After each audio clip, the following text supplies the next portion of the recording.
Bu, selamat pagi.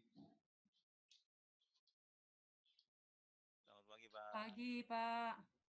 Alhamdulillah, ketemu saya dari Biro Hukum. Pagi, Pak. Sambil nunggu Bu ya, Bapak sekalian, ada yang dari BP2JK? Banyak ya? Iya, Pak, ada, Pak. Bu Nyoman, Nggih. namanya Pak Suhada CS ini ya. Iya, Pak. Jadi memang di BP2JK itu trennya meningkat kasus-kasusnya, sehingga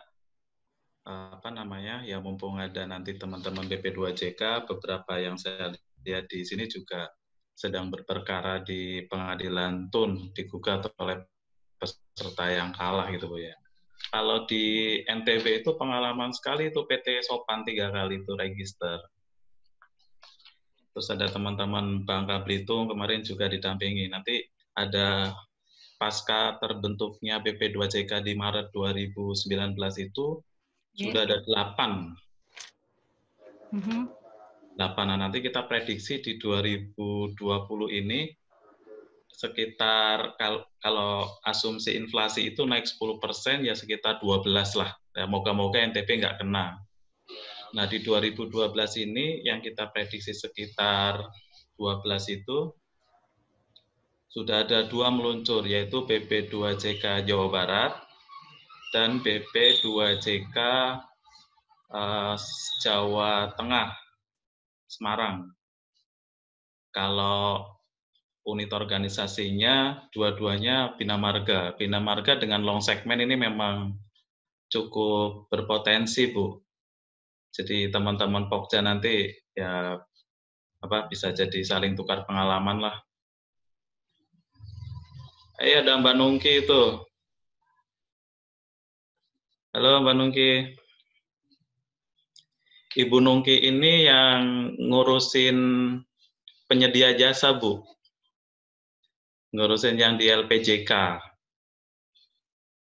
Jadi nanti sama peserta saling sharing aja kalau bagaimana penyedia jasa di PU ini ada Ibu Nungki itu.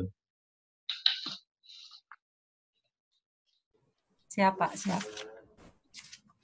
NTB itu saya menangani 3 register di PT UN. Dulu namanya PT Sopan di Balai Wilayah Sungai, Bu.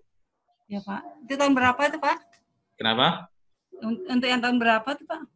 Dari 2016. Oh, iya. Banyak.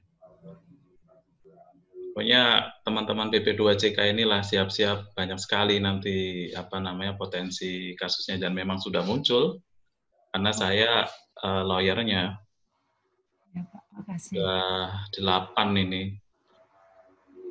Nah, nanti dalam posisi ini memang tidak sekedar kontrak yang kita bahas gitu ya. Kebetulan kan teman-teman PPK biasanya dari UNOR nih, dari Balai Cipta Karya ada di sini. Jadi dokumen-dokumen seperti rancangan kontrak kan dulu disusun oleh PPK, kemudian ditenderkan. Nah, Pokja nggak tahu apa-apa, kadang dia terima given aja. Iya, betul. Sehingga begitu mau tanda tangan, ketika minta opini kontrak, ini gimana, ada penyesuaian dan semuanya. Saya kira nanti di kelas-kelas sesudahnya bisa jadi forum lah. Iya, Pak. Betul, siapa? Kalau Ibu, Bu Nyoman di mana? Di Pokja Pemilihan kan terima-terima aja dokumennya kan? Iya, Pak. Tinggal nenderin aja gitu.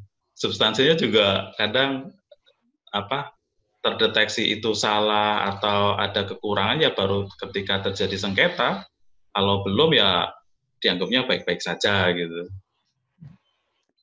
Banyak sekali, apalagi Bina Marga dengan sudah ada Permen 7 tapi masih ada SE-nya juga, kadang keselimpet gitu dokumen pemilihannya.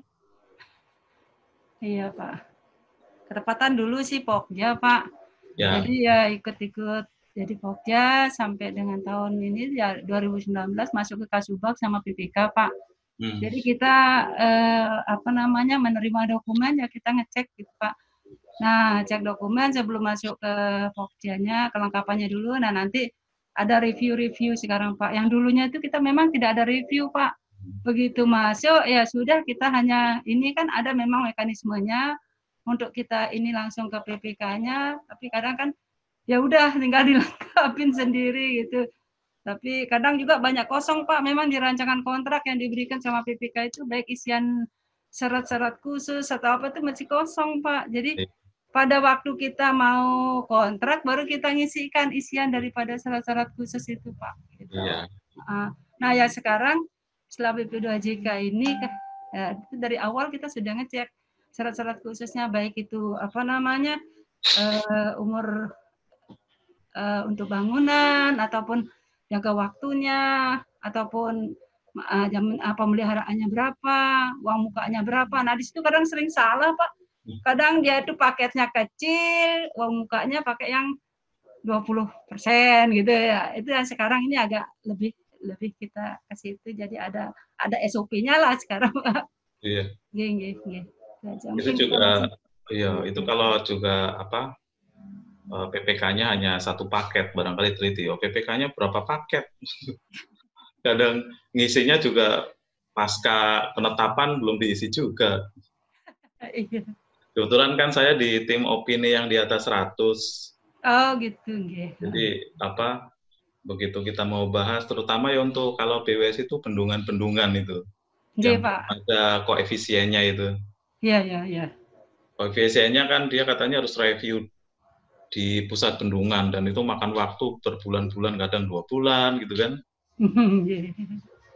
Ya masih kosong. Jadi kalau secara hukum kalau dokumen kosong harusnya ya enggak lah. Iya. Kalian di atas 100 ya? Ya. Nggih, Pak. Makasih, Pak. Ya, Mungkin kami sama-sama. akan banyak lebih belajar lagi untuk yang ini, Pak, biar lebih paham untuk kelengkapan itu seharusnya dari staf awal itu harusnya yang dipenuhin itu yang apa biar tidak ada sengketa nantinya baru ketahuan oh di sini ternyata akhirnya kita kesalahan dalam dokumen gitu. Makasih. Nanti ada nomor HP saya kok, tapi kalau BP2JK kena kasus pasti ke saya. Saya Kasubag Bina Konstruksi untuk advokasinya. Oh gitu, nggih Pak. Nggih Pak, nanti saya minta nomor HP-nya. Ada di situ nanti. Nggih. Sama minta nomornya Bu Nungki itu, disimpan baik-baik. Nggih Pak, siap. Bu Nungki jangan pelit-pelit sama temannya rekan-rekan kita di sharing dong. Nanti sertifikasi semua Bu Nungki Bu yang ngatur. Oh gitu. Ya, sertifikasi gitu-gitu. Nggih. Nggih Pak. Nanti juga ada buat ini terutama PPK sama Pokja sih biasanya. Jadi ada tren yang naik juga terkait dengan namanya sengketa informasi publik. Jadi ada orang per orang, ada oknum lah, ada LSM, kita sebut sebagai badan hukum itu, dia minta dokumen, entah dokumen kontrak, entah dokumen pengadaan, terus kemudian kalau nggak dikasih, kemudian dia mensengketakan kita, ada proses persidangannya kalau terkait dengan sengketa informasi itu. Nah, trennya juga naik, seperti trennya naik untuk gugatan pengadaan barang jasa. Nah, kemarin saya coba nanganin di Balai POM Pengajian Perang, ada 6 register, itu kalau ini terutama SDA waktu itu. Jadi SDA satu PPK itu bisa punya sekitar taruhlah satu satker gitu ya, satu satker bisa 20 paket. Nah, satu balai BBWS atau BWS itu rata-rata kalau di SD kan ada sekitar 4 PJPA, PJSA, kemudian OP, kemudian satker sendiri balai. Nah, waktu itu LSM minta paket itu jumlahnya banyak. Minta informasi terkait dengan paket, kontrak, jumlahnya dia ngambilnya tahun anggaran, pokoknya mintanya taruhlah tahun 2017. Artinya ada 40 informasi yang dia minta. Nah, bagaimana treatment terhadap itu? Padahal di dalam nanti ada di tayangan saya yang nanti juga ada regulasinya, Kepmen 451 dan Kepmen 450. 450 itu adalah seluruh informasi yang boleh keluar. Nah, 451 seluruh informasi yang tidak boleh keluar. Nah, dalam konteks kali ini barangkali dokumen pemilihan dan dokumen kontrak itu adalah dokumen yang dikecualikan. Nah, bagaimana menjawab bahwa itu tidak boleh, tetapi biar tidak disengketakan. Barangkali nanti kita juga ulas sebentar itu terkait dengan namanya keterbukaan informasi publik. Nah, yang menjadi catatan saya adalah kalau ada LSM atau orang yang minta, itu PPK tidak boleh mengeluarkan, Satker tidak boleh, Pokja nggak boleh. Yang boleh mengeluarkan adalah kepala balai. Satu pintu itu tok yang boleh. Pun nanti dalam suratnya itu ditulis kepala balai selaku PPID pelaksana daerah. Nggak boleh Satker menjawab, meskipun suratnya ke sana. Treatmentnya adalah kalau ada surat masuk, arahkan ke balai. Nanti meskipun konsep suratnya adalah Satker atau PPK yang mengonsep, tetapi surat yang tanda tangan keluar itu harus kepala balai. Nah, itu harus jadi perhatian kenapa? Kan itu berbatas waktu. Begitu surat masuk, itu 10 hari harus dijawab. Kalau tidak dijawab, masih ada toleransi 7 hari. Tetapi hari ke-11 harus dikasih tahu bahwa ini sedang dicari informasinya. Soalnya kalau nanti dia tidak puas, dia punya 30 hari untuk keberatan. Keberatannya itu bukan ke kepala balai, bukan ke PPK, ke Satker, ke Dirjen, enggak.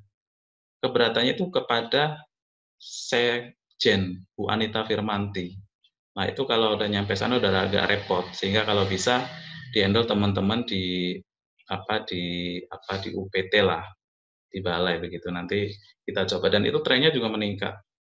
LSM minta dokumen pemilihan, SLSM minta dokumen kontrak, informasi pekerjaan. Nanti Kepmen 450, Kepmen yang dikecualikan itu apa saja informasi yang tidak boleh keluar. Nanti saya kasih ke panitia, Bapak Ibu bisa akses ke sana minta regulasi-regulasinya. Sehingga nanti misalkan teman-teman di sini yang Pokja, dia bisa lihat dokumen pemilihan apa aja sih yang nggak boleh keluar. Kalau ada orang minta, siapapun nggak boleh. Terus nanti misalkan teman-teman PPK, di sana juga ada dokumen kontrak. Apa aja yang dikecualikan, kenapa dikecualikan, juga nanti bisa dilihat di Kepmen 451. Terus nanti bisa dilihat di Kepmen 40-nya, 450-nya, mana yang boleh keluar, dan siapa yang mengeluarkan.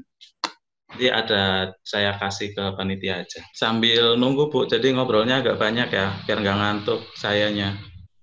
Saya lagi nanganin satu di BP2JK-nya Pak Sajat, itu di PT UN. Ini sambil nunggu juga cerita. Jadi di sana itu loan paket pekerjaan Cipta Karya Kotaku. Itu loan-nya dari IDB, Islamic Development Bank. Nah, di loan itu juga terutama teman-teman pengadaan itu salah satu kendalanya adalah SPSE kita kan memang belum memberikan slot untuk tendernya loan gitu. Dia tendernya kan pakai tender aplikasinya APBN yang kalau tidak diklik dia nggak bisa lanjut. Nah, persoalan di loan itu biasanya harus ikut guideline dia, itu persoalan. Nah, di Bangka Belitung itu, ini untuk pengalaman teman-teman nanti mungkin Cipta Karya yang Kotaku, yang ada loan-loan, perlu diperhatikan betul di proses pemilihannya, di pengadaannya. Nah, di Pak Sajat itu, peserta yang kalah menggugat sampai di tingkat 2. Sekarang tingkat 1 kalah dia, tingkat 2 di pengadilan tinggi kalah. kita tunggu sedang kasasinya, sehingga tapi belum muncul. Nah, barangkali kalau Pak Sajat nanti ada muncul, bisa sharing-sharing juga sama rekan-rekan BP2JK yang lain. Karena untuk loan itu biasanya berbeda dengan APBN. Jadi sebelum dia ikut tender, dia harus taruh sejumlah dana dulu, bukan jaminan, dia seperti apa istilahnya. Jadi seperti modal awal gitu. Nah, untuk badan usaha yang tidak mempunyai cukup modal di awal, biasanya dia harus pinjam. Nah, kalau untuk pinjam, kan dia kena bunga dan semuanya. Jadi kalau dia nggak punya itu, dia nggak bisa ikut lelang. Nah, biasanya kalau dia kalah, dia kesusahan tuh kalau dia harus bayar bunga pinjamannya atau apanya, sehingga kemudian dia coba-coba gugat kita. Ini terjadi di BP2JK Bangka Belitung. Izin Pak. Halo Pak, izin Pak. Ya, boleh. Kebetulan saya juga ini Pak, pokjanya ini dana loan dari World Bank. Mungkin nanti bisa nanya-nanya juga Pak ya, mungkin Pak, izin Pak. Boleh. Ya. Ini suruh sesi ceramah malah sesi curhat. Kebetulan sama Pak yang ada di evaluasinya ada dia harus punya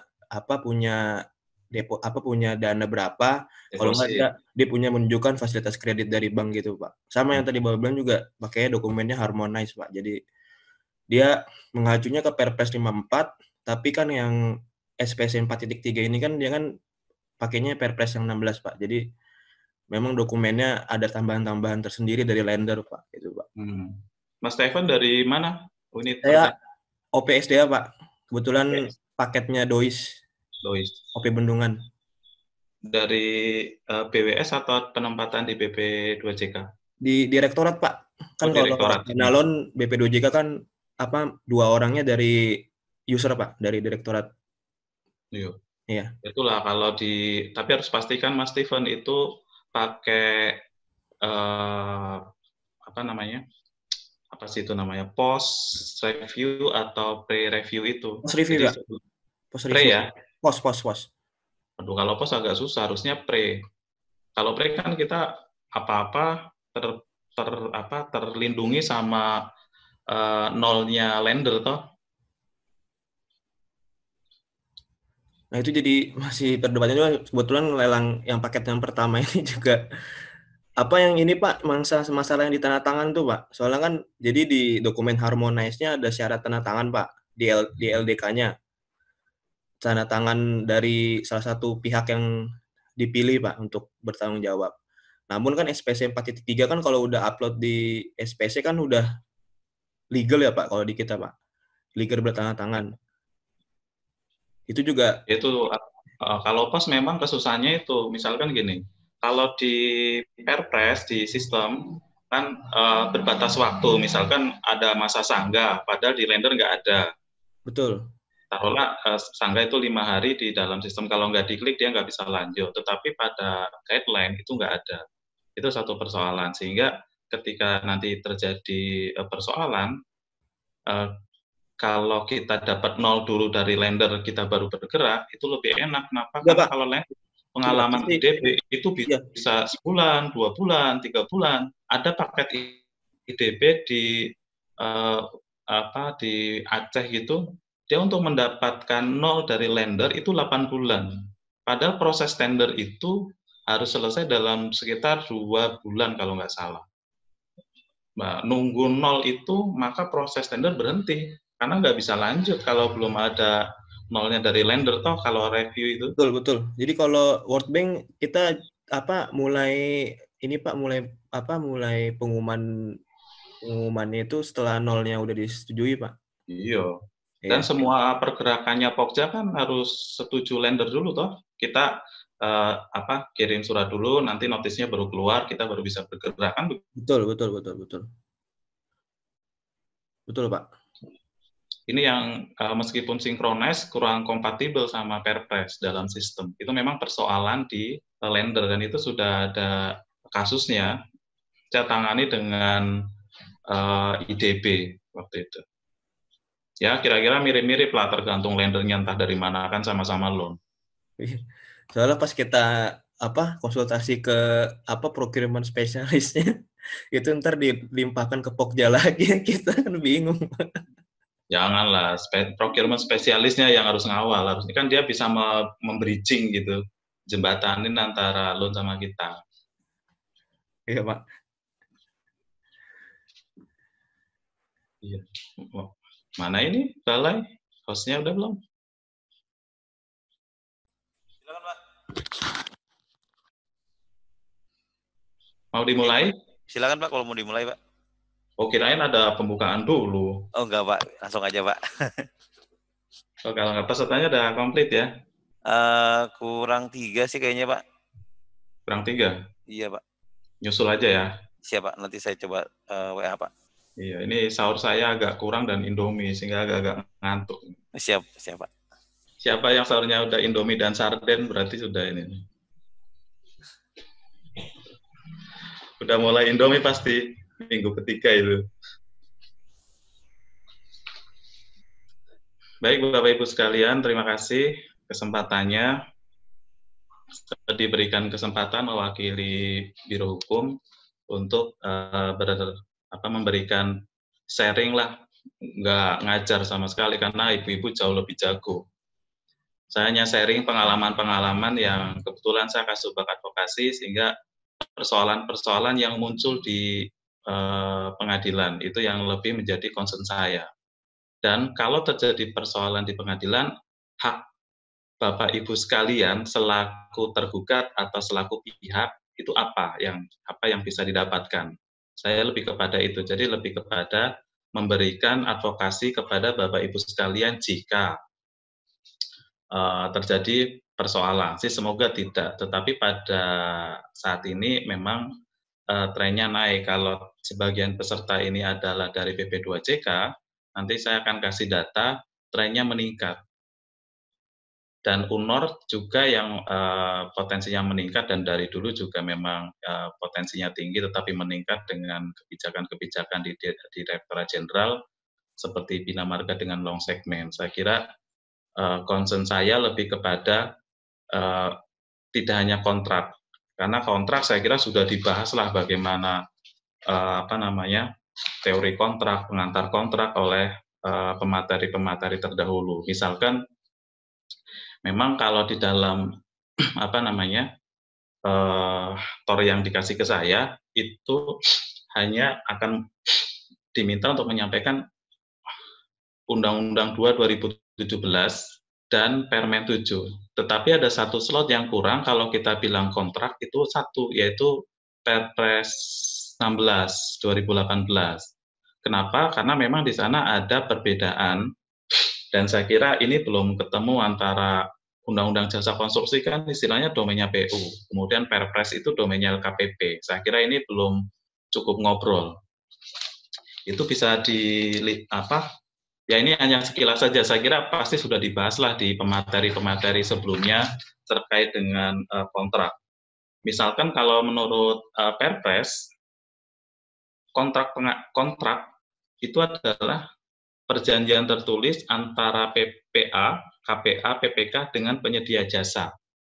Itu perjanjian tertulis, itu teksnya itu saja. Oke. Tetapi kalau kita melihat Undang-Undang 2, pengertian kontrak kerja konstruksi, saya bacain aja. Keseluruhan dokumen kontrak yang mengatur hubungan hukum antara pengguna dan penyedia. Keseluruhan. Nah, kalau kita bilang dokumen kontrak, kalau Bapak Ibu lihat di Permen, dokumen kontrak itu banyak sekali. Banyak sekali. Misalkan ya saya contohkan, ada perjanjian, ada pokok perjanjian, tawaran, ada syarat khusus kontrak, ada syarat umum, ada spek, ada gambar bla bla bla bla. Nah, ini dari 3 regulasi ini kalau pada praktek konstruksi itu memang belum ketemu. Tetapi saya tidak akan konsen di situ, saya akan di nanti.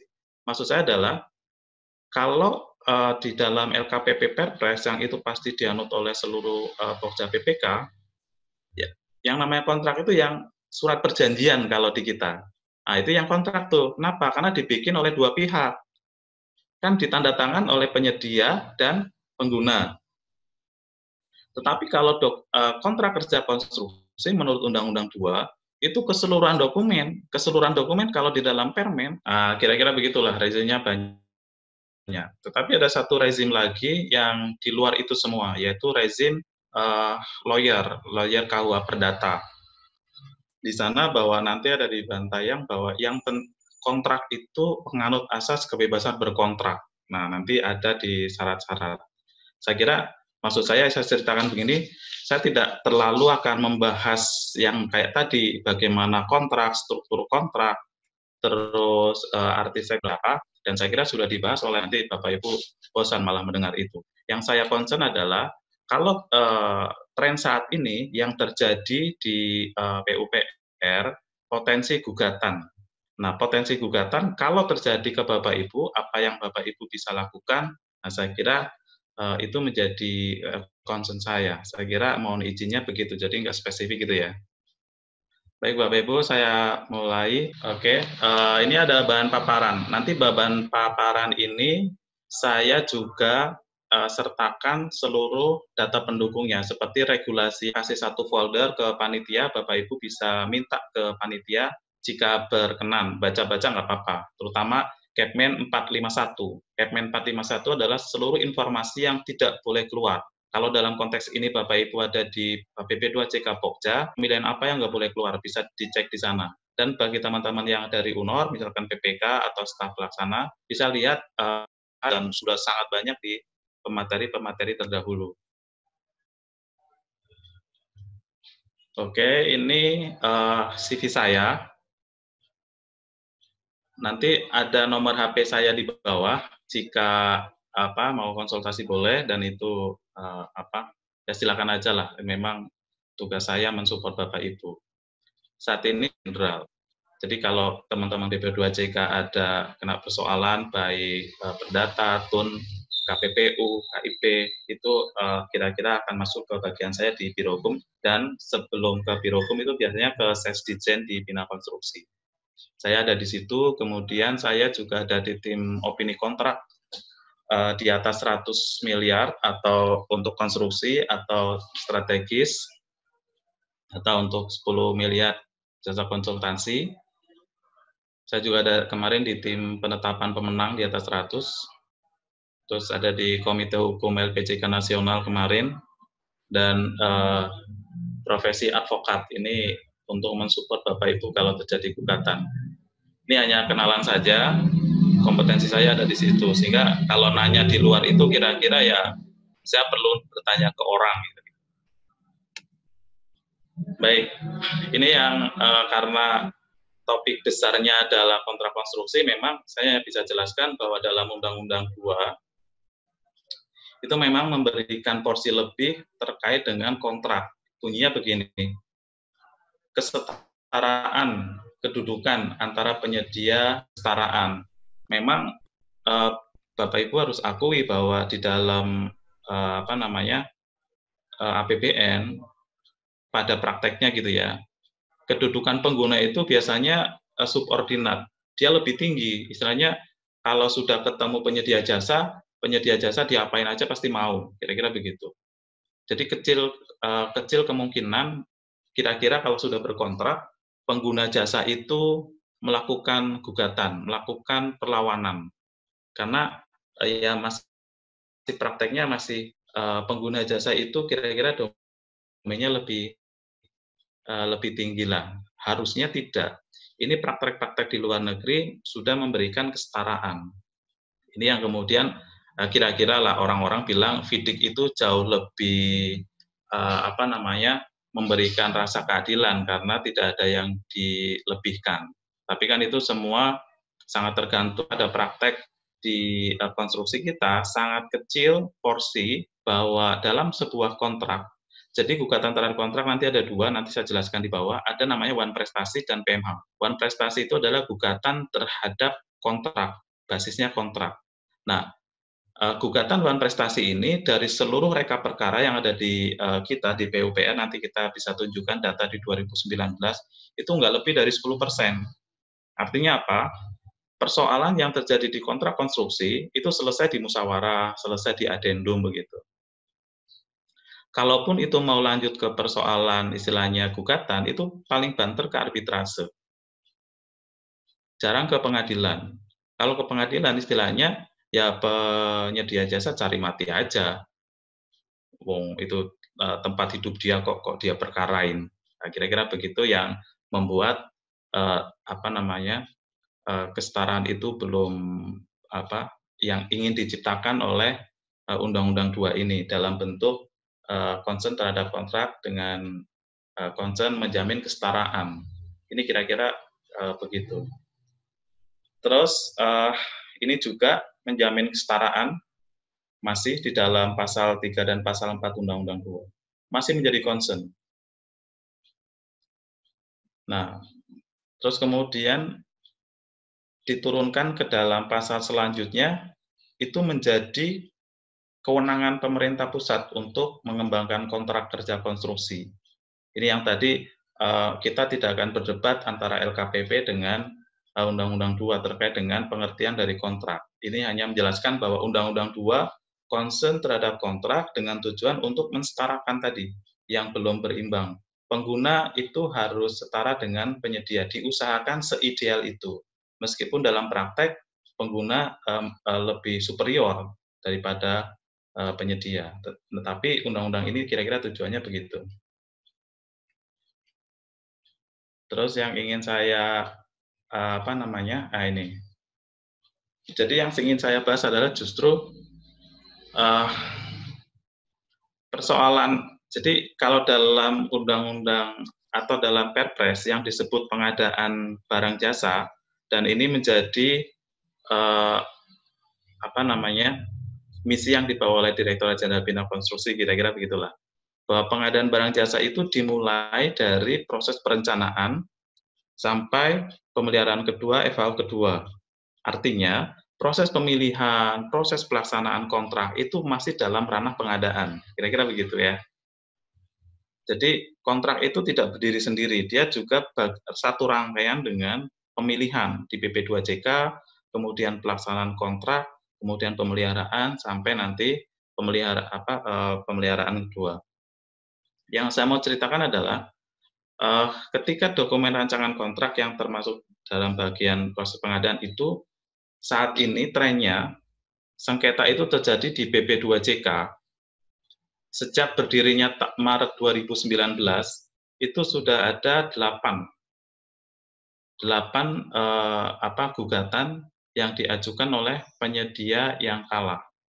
Nah, ini juga berpengaruh terhadap nanti pelaksanaan kontrak ketika ternyata pelaksanaan kontrak sudah berjalan, tetapi proses persidangan ini masih berlanjut.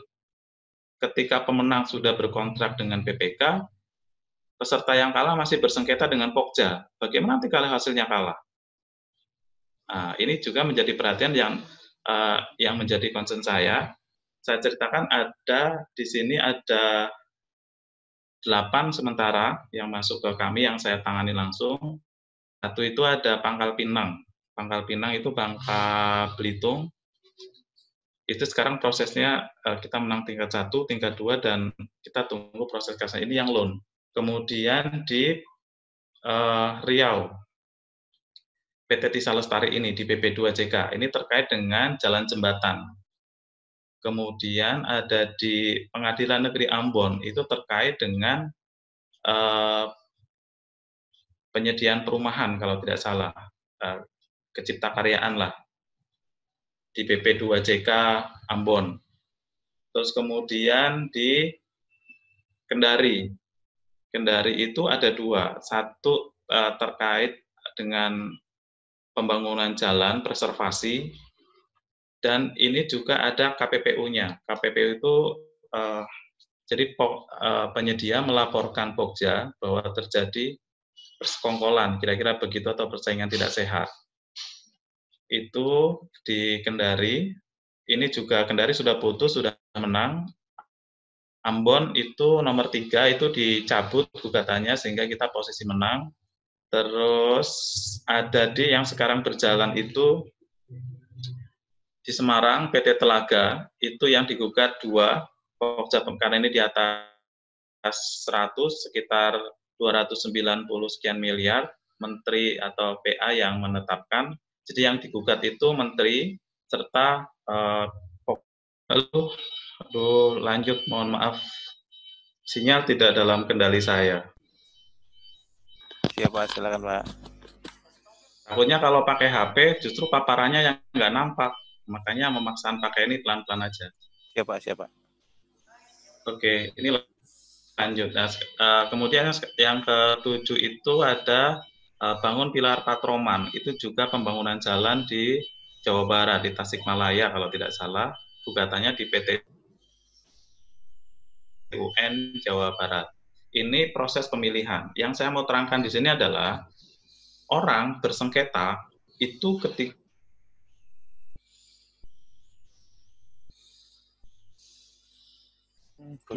dia berebut untuk menang itu di proses pengadaan. Maka paling banyak sengketa yang meningkat adalah proses di pemilihan. Jadi ini untuk mendukung salah satu klaim bahwa gugatan terhadap kontrak itu kecil berlanjut ke proses pengadilan. Kenapa? Karena orang yang sudah berkontrak itu adalah posisi adendum. Kira-kira itu. Data dukung ini semua yang menyengketakan adalah orang-orang yang kalah, orang-orang yang tidak jadi pemenang dalam proses pengadaan. Nah, ini trennya meningkat. Kebetulan ada teman-teman BP2JK di dalam kelas ini. Saya kira ini cukup menjadi perhatian bahwa kita prediksi, ini bicara pahitnya gitu ya. Kita prediksi itu, oke. Ya, mohon maaf kendali teknis. Mohon maaf Bapak Ibu ya. Saya lanjut ke rekap. Jadi sekarang saya akan tunjukkan rekap. Mbak Dewi Ardit Arini. Ibu Dewi Ardit.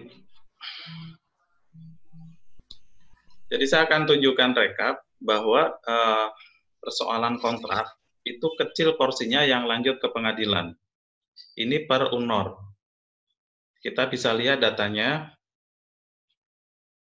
Ini di Bina Marga. Di Bina Marga. Kira-kira beginilah. Ini hanya sekedar gambaran saja bahwa gugatan kontrak itu kira-kira, jadi gugatan kontrak itu ada di kira-kira persoalan kontrak itu hanya ada di Perdata, Arbitrase, TUN, KPPU dan KIP.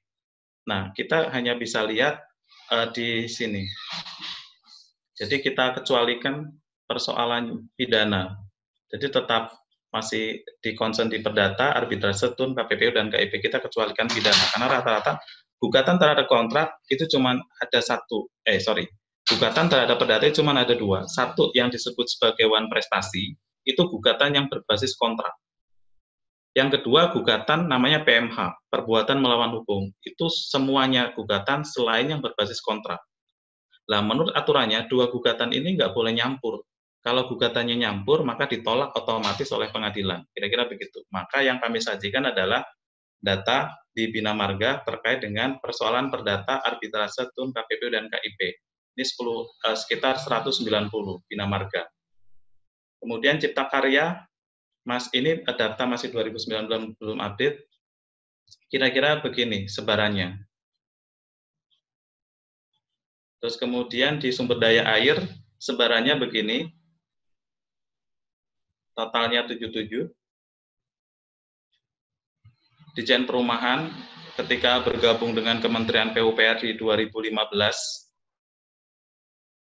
Ini. Kemudian Sekjen sendiri. Kemudian Bina Konstruksi. Sebelum ditambah tadi yang BP2JK 8. Dan gugatan di Bina Konstruksi bukan terkait dengan proses pengadaan ini. Ini terkait dengan LPJK. Nah, grand totalnya kira-kira begini. Yang saya mau terangkan adalah, dari keseluruhan UNOR, dengan rekap perkara ini,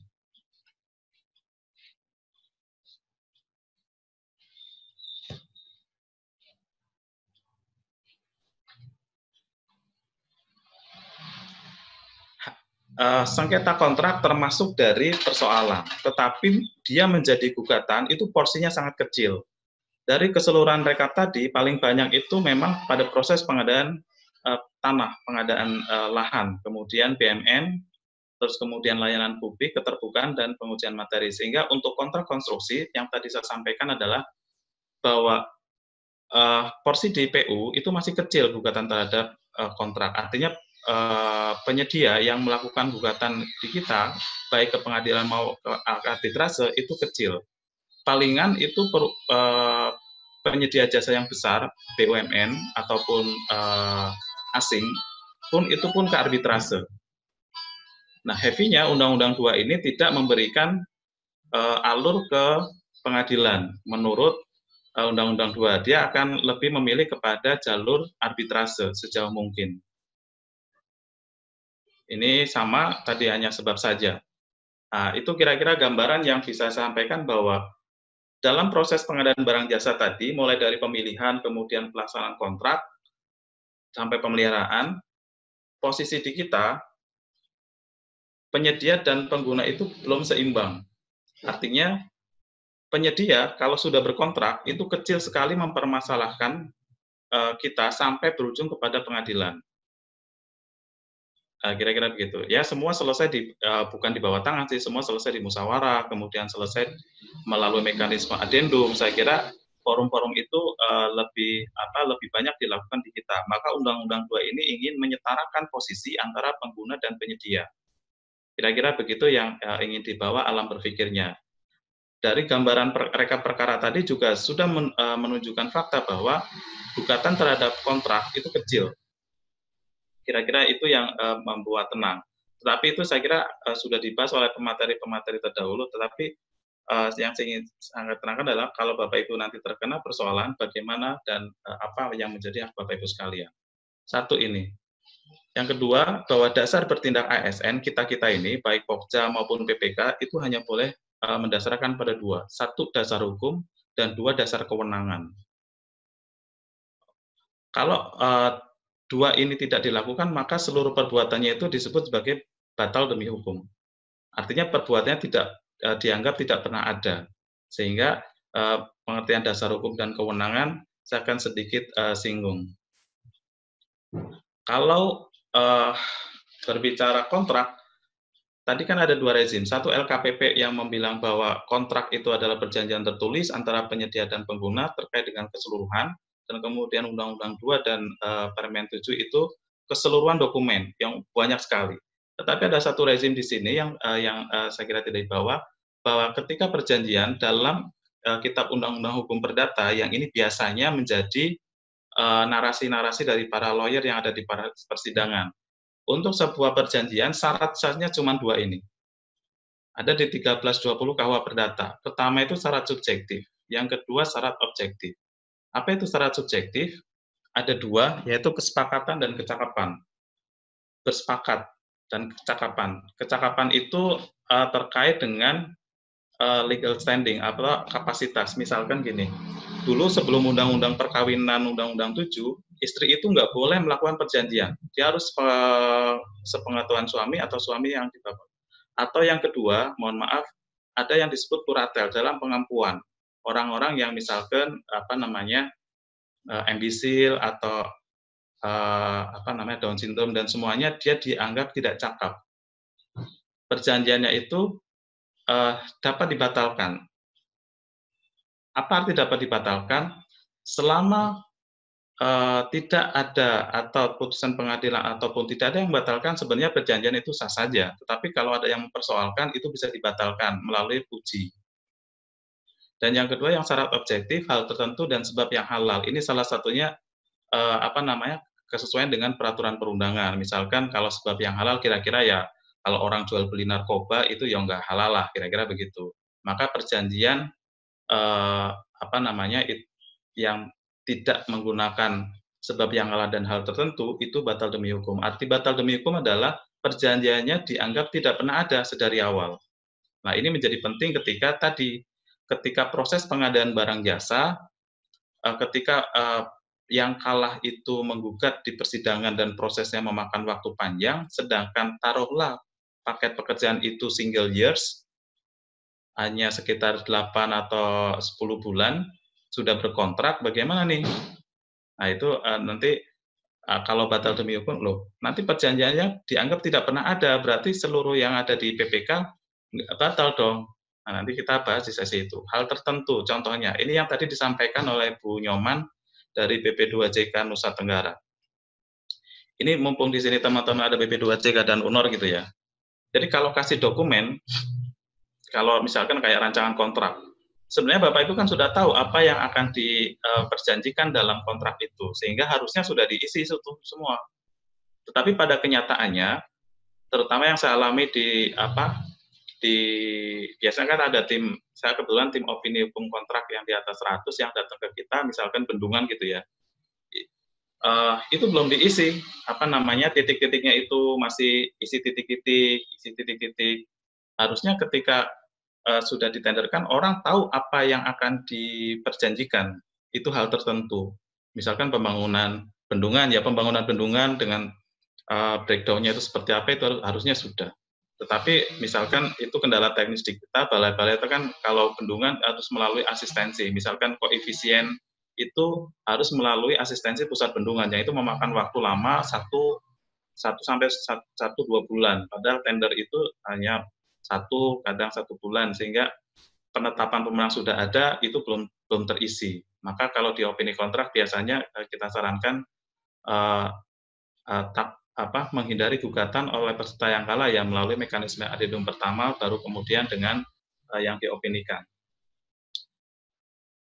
1320 KUH Perdata ini adalah ruh dari perjanjian. Disebutnya sebagai kebebasan berkontrak. Sepakat apa aja boleh. Apa aja boleh. Kebebasan berkontrak.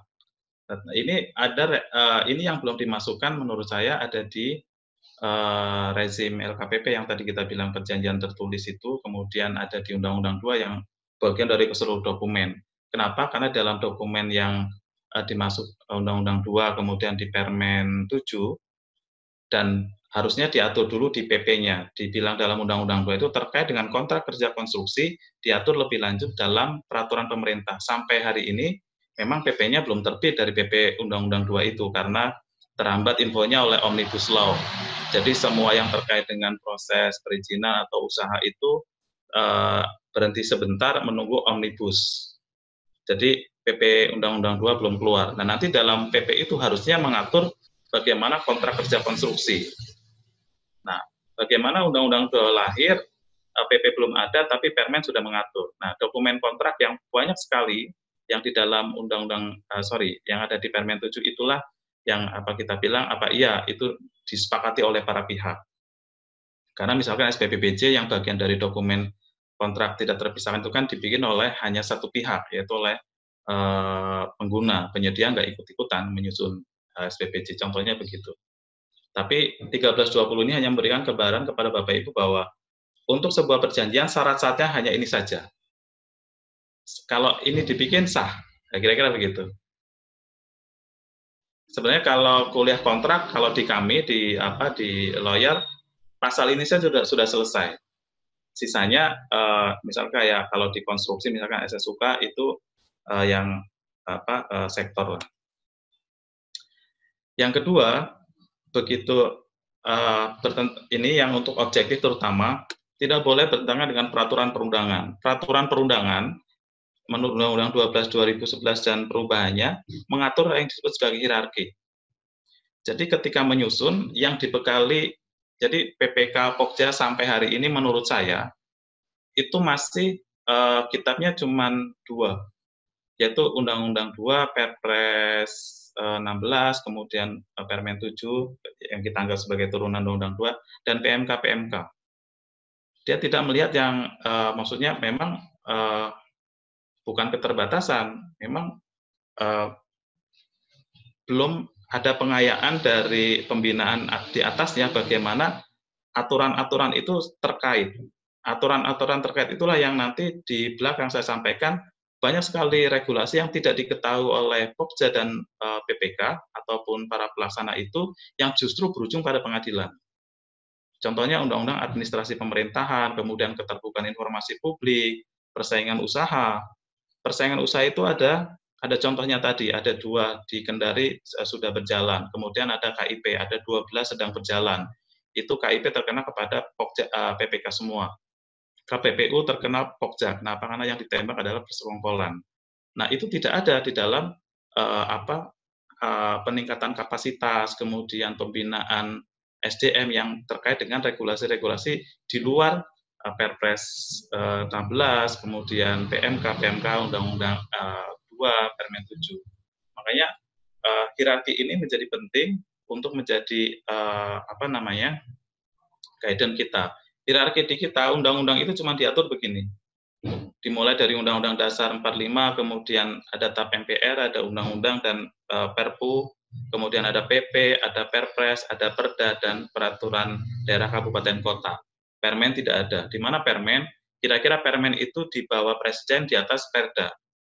Nah, permen kalau dia lahir karena delegasi, diperintahkan oleh PP-nya, oleh peraturan pemerintahnya, oleh sini, maka permen itu wajib dirujuk oleh kabupaten atau dirujuk oleh daerah dalam misalkan konstruksi gitu ya. Pemda wajib merujuk kalau Undang-Undang 2 Jasa Konstruksi memberikan mandat ke PP dan PP mendelegasikan ke Menteri untuk mengatur. Maka ketika Pemda ingin membuat regulasi terkait dengan konstruksi, dia harus merujuk kepada Permen PU delegasi yang tadi. Tetapi kalau permen mandiri, permen yang lahir tidak karena didelegasikan, maka sebenarnya Pemda tidak wajib, tetapi boleh saja merujuk. Misalkan kejadian pada ketika Permen 31 selesai, kemudian Permen 7 belum lahir, maka ada SE. Nah, ketika SE belum lahir, banyak sekali pemerintah daerah yang menanyakan bagaimana ya untuk pengadaan jasa konstruksi di Pemda. Nah, karena Permen 31, Permen 7 itu bukan delegasi dari undang-undang kita, ya dia boleh saja merujuk. Tapi karena dia nggak punya rujukan lain, ya dia ambil utuh. Nah, kira-kira begitu. Jadi delegasi ini saya ingin membicarakan bahwa kalau untuk konstruksi, misalkan Permen 7 itu lahir karena delegasi diperintahkan oleh PP. Bunyi delegasi misalkan begini. Contoh delegasi dari undang-undang tadi yang saya sebutkan. Pengaturan lebih lanjut terkait dengan kontrak konstruksi itu diatur lebih lanjut dengan PP. Itu namanya delegasi. Itu wajib lahir. Nah, nanti kalau di PP-nya lahir kemudian dibilang bahwa terkait dengan bentuk kontrak akan diatur lebih lanjut dengan peraturan menteri yang membidangi, maka permen itu wajib lahir. Nah, ketika permen yang delegasi sudah lahir, maka Pemda wajib merujuk. Contoh begitu. Tapi misalkan kalau taruhlah gitu ya, dulu namanya SMK 3, kalau misalkan sekarang K3. K3 itu merujuknya kepada Undang-Undang Tenaga Kerja, bukan kepada tenaga konstruksi. Sehingga kalau ada Permen PU lahir terkait dengan SMK 3, contoh gitu ya, itu bukan delegasi dari peraturan pemerintah yang memberikan delegasi kepada Menteri PU untuk membuat, maka Pemda tidak wajib merujuk. Dalam konsiderasi perdanya ketika dia bikin peraturan daerah terkait untuk mengatur SMK 3, ternyata PU ada, untuk K3 konstruksi, dia mau bikin peraturan itu, dia tidak wajib merujuk. Kenapa? Karena bukan delegasi. Tetapi dia boleh saja, kalau itu delegasi, dia wajib mencantumkan dalam konsiderasinya di dalam perda itu Permen PU-nya. Tetapi kalau bukan delegasi seperti SMK 3 misalkan bukan delegasi dari di atasnya Permen PU karena inisiatif melahirkan itu sendiri, maka ketika Pemda membuat regulasi terkait dengan SMK 3 konstruksi, dia tidak wajib mencantumkan dalam konsiderasinya. Tapi karena dia nggak punya cantolan lain, ya sudah diambil itu rujuk, itu namanya fakultatif, boleh-boleh saja. Nah, dasar hukum ini bahwa sifatnya disebut sebagai stupend potere, bahwa peraturan daerah itu nggak boleh bertentangan dengan Perpres. Asumsinya peraturan pemerintah daerah juga nggak boleh bertentangan dengan peraturan menteri kalau itu didelegasikan. Dan Perpres nggak boleh bertentangan dengan peraturan pemerintah. Peraturan pemerintah juga nggak boleh beraturan dengan peraturan perundang-undangan. Ini ya, dalam konteks hierarki. Kira-kira begitu sebagai pemahaman gambaran umum. Kemudian dasar kewenangan. Jadi dalam dasar kewenangan diatur dalam Undang-Undang 30 2014, disebutnya Undang-Undang Administrasi Pemerintahan. Saya contohkan spesifiknya gini, kalau dalam perjanjian, biasanya kan ada tuh apa namanya wakil sah para pihak, ya kan? Wakil sah para pihak. Nah, wakil sah para pihak, saya nanganin kasus di BWS Bengkulu. Waktu itu ada kalau di SDA namanya Peltek. Peltek itu di bawah PPK. Waktu itu kebetulan PPK-nya terkena kasus, dia kena hukuman kalau tidak salah sekitar 6 tahun. Kemudian Pelteknya kena 4 tahun. Pelteknya nggak terima, kok saya kena? Itulah konteksnya kewenangan. Makanya ketika di dalam opini hukum kontrak, terutama yang di atas 100, yang kami ada di dalamnya, kami sarankan, ketika menunjuk wakil sah para pihak, sebaiknya ditulis apa saja, misalkan PPK punya kewenangan 10, maka dia boleh delegasikan itu 1, 2, 3, 5, tapi nggak boleh 11. Nggak boleh 10 juga harusnya. Kenapa kalau 10 ya apa tugasnya PPK kalau begitu? Nah, sebaiknya itu tertulis. Kenapa? Karena ada sistem seperti ini. Ada kewenangan yang disebut sebagai kewenangan delegasi. Delegasi itu adalah kewenangan yang melekat, yang diberikan yang dipunyai oleh badan atau pejabat, yang kalau diberikan ke orang itu beralih juga dengan tanggung jawabnya. Tapi kalau mandat, kewenangan yang diberikan misalkan untuk memantau proyek, dia tulis dari 10 kewenangan untuk melakukan pemantauan, karena misalkan dia punya 20 paket, tapi dia nggak bisa kontrol satu-satu, dia tunjuk Peltek untuk melakukan pengawasan atau apa, ditulis kewenangan dia itu apa. Kenapa? Karena ketika dikasih yang disebut sebagai mandat, maka tanggung jawab itu tetap ada pada yang ngasih. Ini terlepas dari PPK atau Satgas. Pokoknya orang yang punya kewenangan, ketika dia memberikan ke orang, kalau dia menggunakan sistem delegasi, tanggung jawab itu beralih ke orang yang diberikan. Nah, kalau yang mandat, ketika kewenangan untuk melakukan sebagian kewenangan itu diberikan, maka tanggung jawab itu kepada tetap yang ngasih. Kalau dulu misalkan masih zaman-zaman kita, kalau ini kan rata-rata tadi saya lihat tanggal lahirnya masih deket-deket lah. Kalau dulu zaman kita sekolah masih ada pendidikan moral Pancasila, di sana ada presiden mandataris MPR. Itu artinya kewenangan presiden itu mandat, sehingga dia harus bertanggung jawab kepada MPR. MPR dulu itu adalah representasi rakyat. Sehingga ketika mandataris, presiden diberikan mandat oleh MPR untuk melakukan kewenangannya, maka bertanggung jawabnya kepada MPR, kira-kira begitu. Nah, dalam konteks ini, waktu konteks BWS Bengkulu, nggak jelas itu mandat atau delegasi, tetapi konstruksi jaksa, kalau tidak salah waktu itu adalah, ya karena kamu bertanggung jawab, ya kamu juga kena. Waktu itu tuduhannya atau tuntutannya adalah turut serta. Nah, ini proses ketika menunjuk wakil sah para pihak, menurut saya, Bapak Ibu sekalian, dalam rumusan kontraknya itu harus melihat Undang-Undang 30 2014 tentang administrasi pemerintahan. Nanti filenya saya titipin di panitia, bisa diakses. Kenapa? Karena itu membawa dampak. Apa akibat delegasi, apa dampak dari mandat.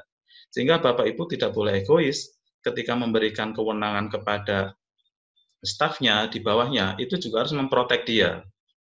Dalam bentuk apa? Ya ditertibkan administrasinya, misalkan dengan tertulis. Misalkan karena ini terkait dengan APBN, ada mobilisasi sejumlah dana, ya sebaiknya wakil sah para pihak atau Peltek itu ya PNS. Jangan yang KI atau konsultan atau non-PNS lah. Karena ada mobilisasi sejumlah APBN. Ini ada diskresi, saya kira ini hanya biasanya dilakukan oleh KPA. Tapi sekedar pengetahuan saja. Nah, terkait dengan kewenangan tadi, kalau orang bertindak tidak sesuai dengan kewenangannya, konsekuensinya di bawahnya ini. Kalau yang melampaui kewenangan dalam undang-undang itu diatur. Kalau misalkan orang yang diberikan mandat tadi melakukan tidak sesuai yang diberikan, dia jatuhnya tidak sah. Tidak sah itu artinya seluruh perbuatannya dianggap tidak pernah ada. Kalau dia mencampur adukan kewenangan, contohnya misalkan di sini ada beberapa, nanti bisa dilihat di pasal-pasal Undang-Undang 30 2014, dia dapat dibatalkan konsekuensinya. Artinya apa? Selama itu tidak dipersoalkan, selama itu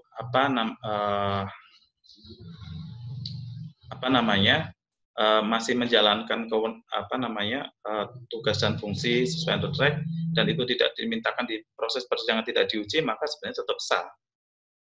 Contohnya tadi ketika kewenangan yang dilakukan oleh orang yang belum cakap di bawah 17 tahun, atau menurut beberapa undang-undang kita kan berbeda ukuran dewasa itu. Taruhlah orang yang melakukan perjanjian umur 8 tahun. Itu perjanjian tetap sah sampai dengan kemudian ada yang mempersoalkan atau membatalkan, maka bisa dibatalkan. Tetapi kalau yang bukan kewenangannya, karena tadi ASN bertindak dasarnya dasar hukum dan kewenangan. Kalau bukan kewenangannya, dia tidak sah.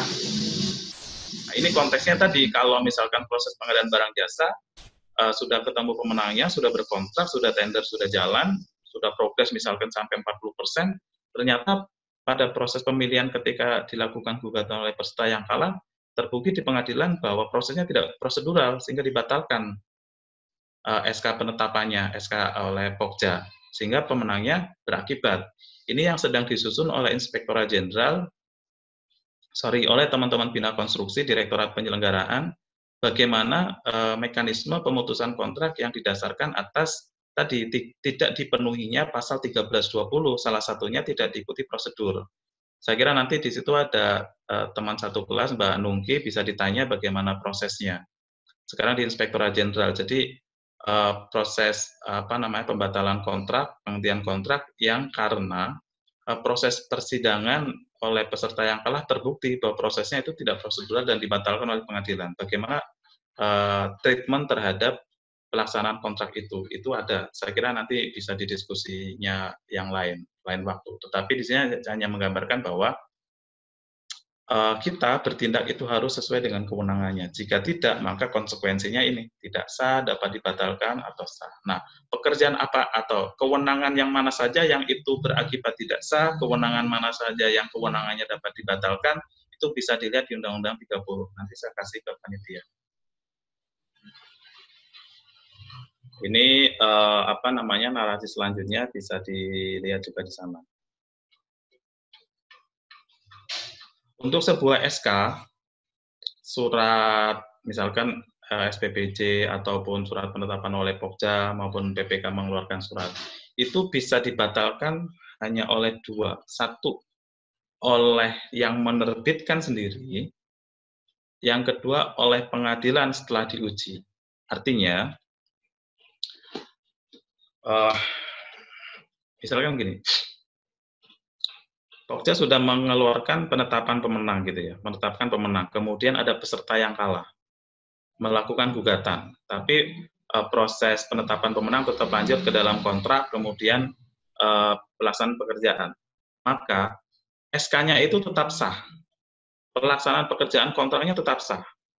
Sampai dengan diputus oleh pengadilan itu tidak sah. Sehingga kemudian perintah pengadilan menetapkan itu tidak sah dan memerintahkan si yang penerbit untuk menerbitkan yang baru. Maka diterbitkan oleh yang direvisi oleh yang menerbitkan ataupun perintah pengadilan itu yang boleh melakukan pembatalan terhadap sebuah keputusan. Kira-kira begitu poinnya di sini. Ini yang tadi saya bilang di awal.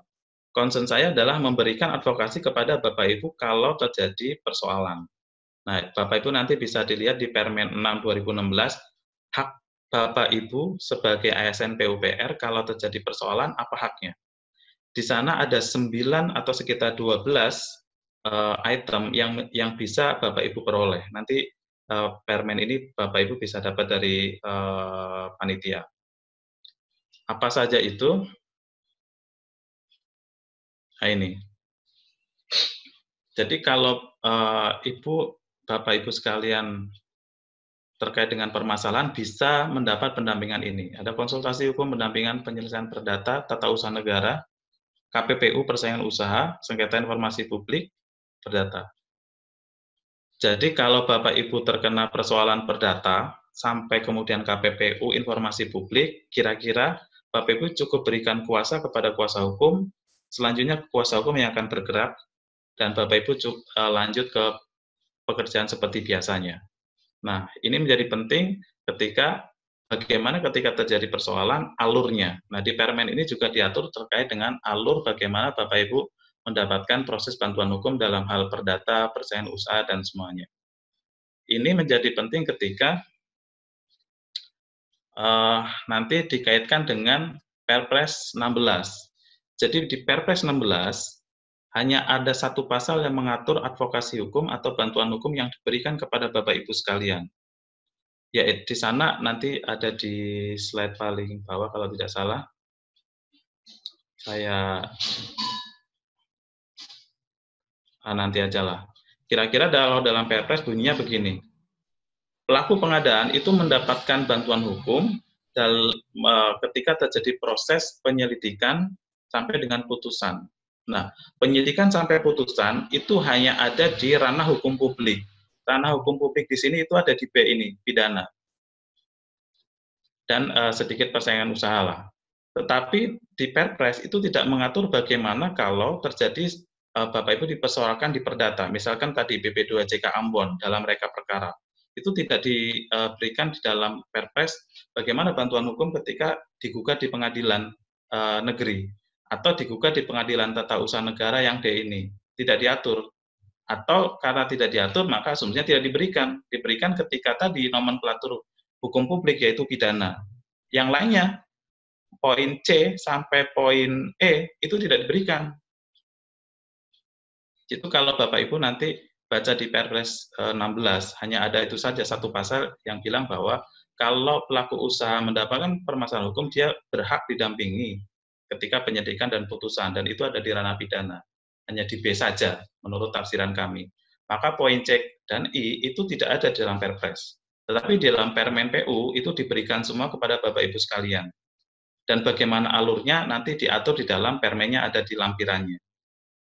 Itu kira-kira begitu. Nah, ini yang saya mau bilang trennya begini. Saat ini terkait dengan proses pengadaan barang jasa, karena kontrak ada di dalam tadi alur pengadaan, ada 5 yang kami tangani hari-hari.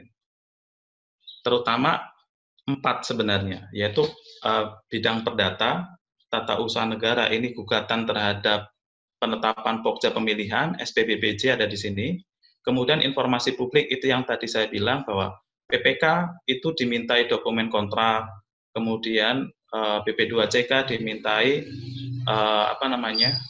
dokumen pemilihan. Dan itu kalau tidak diberikan ada hukum acaranya sehingga berujung pada persidangan. Dan persaingan usaha di 5 ini juga meningkat. Ini persaingan usaha biasanya ditujukan kepada pokja. Karena persaingan usaha itu yang ditembak adalah unsur persekongkolan sebagaimana diatur dalam Perpres, dan Permen kita juga mengatur bagaimana indikasi-indikasi persekongkolan. Karena yang ditembak dari persaingan usaha adalah keterbukaan, transparansi. Maka hanya pokja yang ada di persaingan usaha. Tetapi di perdata dan tun itu sangat boleh PPK dan pokja di nomor 1 dan nomor 2 ini. Nomor 3 malah lebih besar kepala bagian semuanya. Nah, nanti yang saya terangkan lebih banyak barangkali yang informasi publik. Kenapa? Karena ini dianggap receh, dianggap sepele, barangkali malah tidak tahu sama sekali terkait dengan rezim informasi publik. Tiba-tiba dia disengketakan. Ini banyak terjadi. Saya tangani sampai hari ini sekitar 12. Nanti kita akan bincang sedikit lebih banyak informasi publik. Dan di informasi publik ini ada 2 Kepmen yang menurut saya Bapak itu wajib membaca itu, yaitu Kepmen 450 2017 dan Kepmen 451 2017.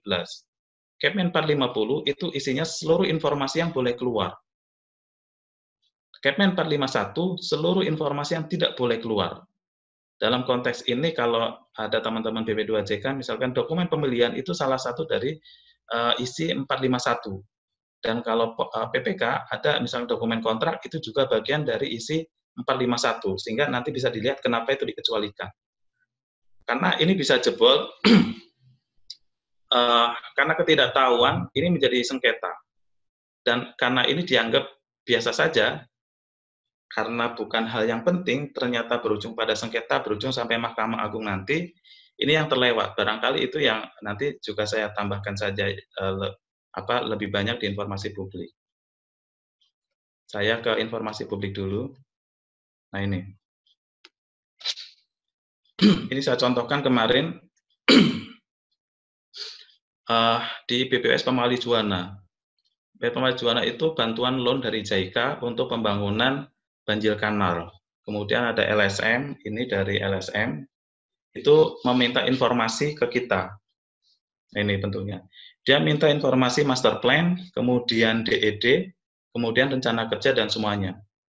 Nah, kemudian kita bilang, dalam Kemen 451, dan menurut ini kebetulan JICA, di dalam dokumen JICA itu adalah dokumen kontrak, DED, kemudian HPS, di dalam kontrak, itu termasuk dokumen yang dikecualikan, sehingga tidak boleh keluar.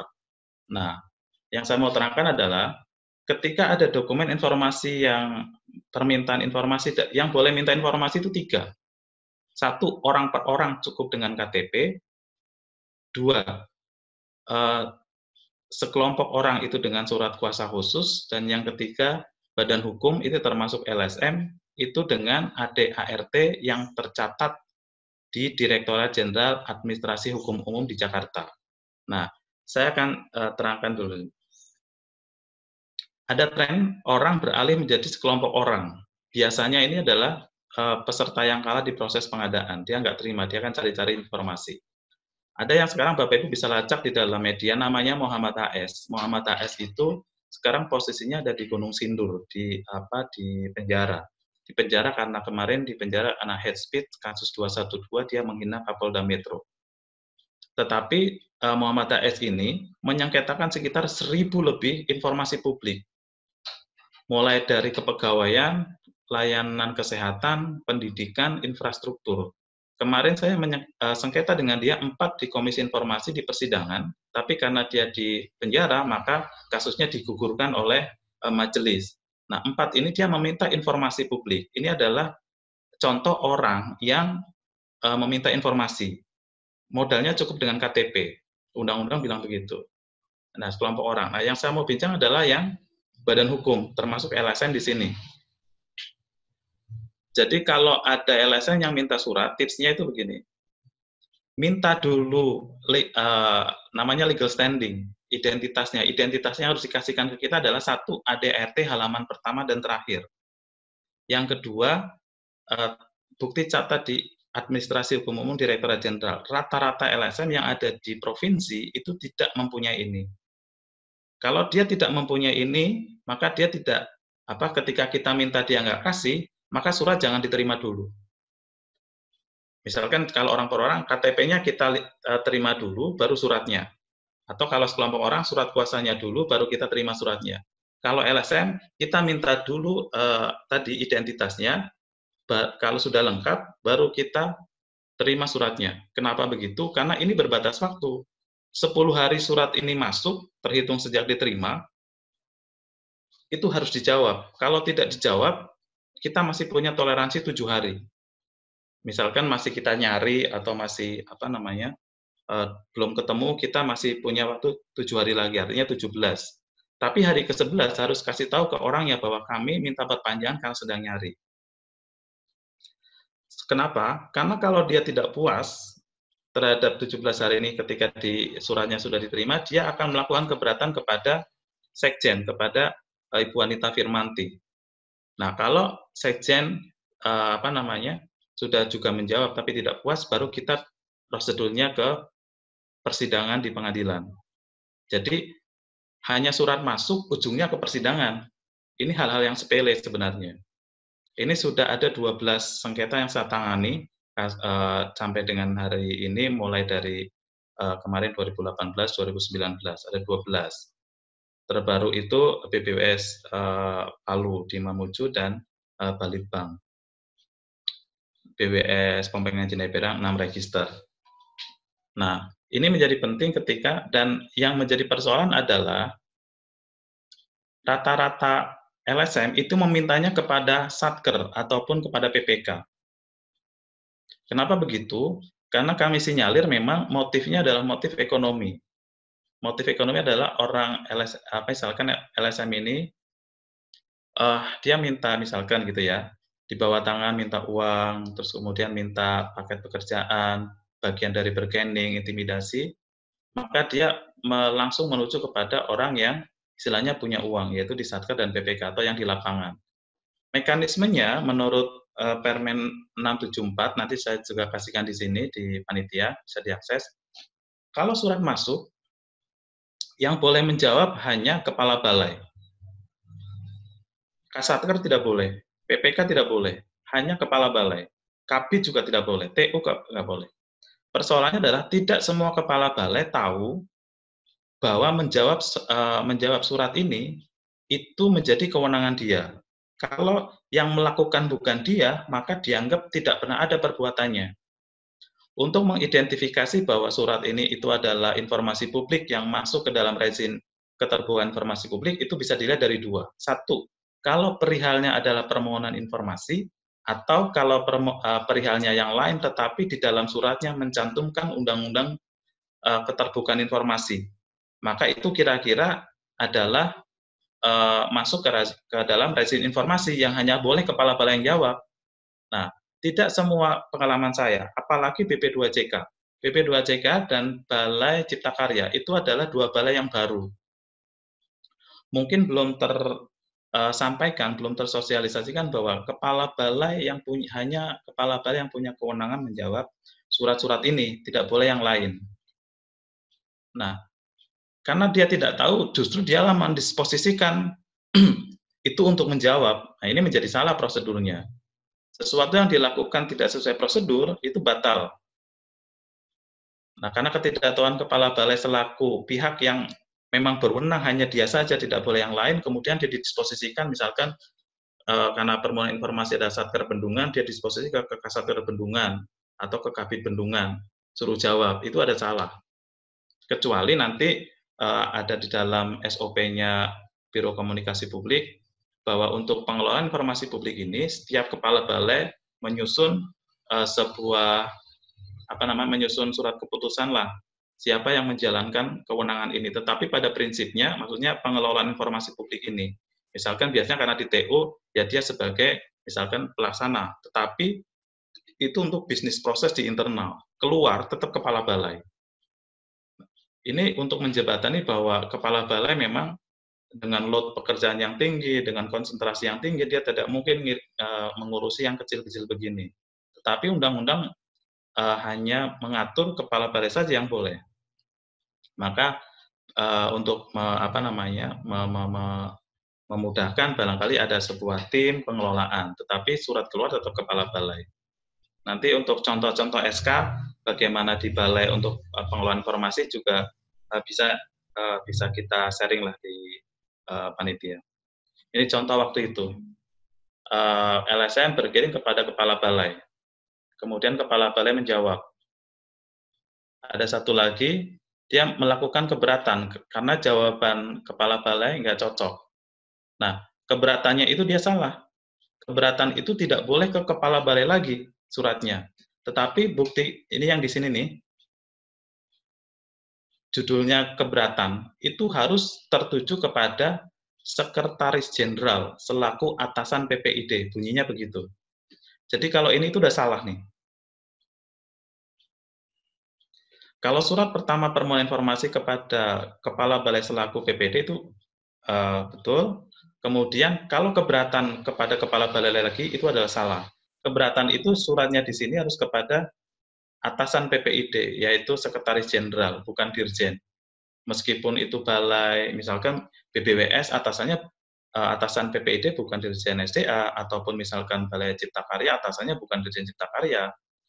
Atasannya kepala balai selaku PPD itu adalah sekjen wanita. Nah, atas dasar wanita menjawab inilah kemudian kita bisa melakukan sengketa informasi publik. Pesan dari sekjen adalah janganlah yang kecil-kecil begitu sampai ke level Patimura, cukup dikelola di balai, sehingga perlu balai ini terutama BP2JK dan Cipta Karya yang baru untuk mensosialisasikan keterbukaan informasi ini, karena trennya juga meningkat.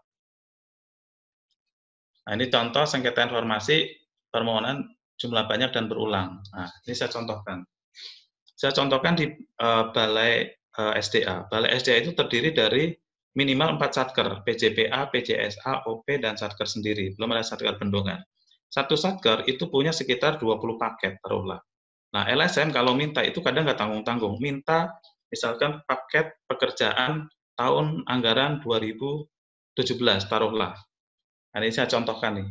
Permohonannya waktu itu adalah fotokopi dokumen penawaran, fotokopi dokumen, ada di bawah juga dokumen kontrak, itu tahun anggaran 2015, tahun 2017. Nah, kalau minta dalam jumlah banyak itu lebih dari 2 atau lebih dari 1, dan berulang-ulang, itu kita tolak saja. Dalam undang-undangnya dibilang ada etika tidak baik dari pemohon, misalkan LSM, ketika meminta informasi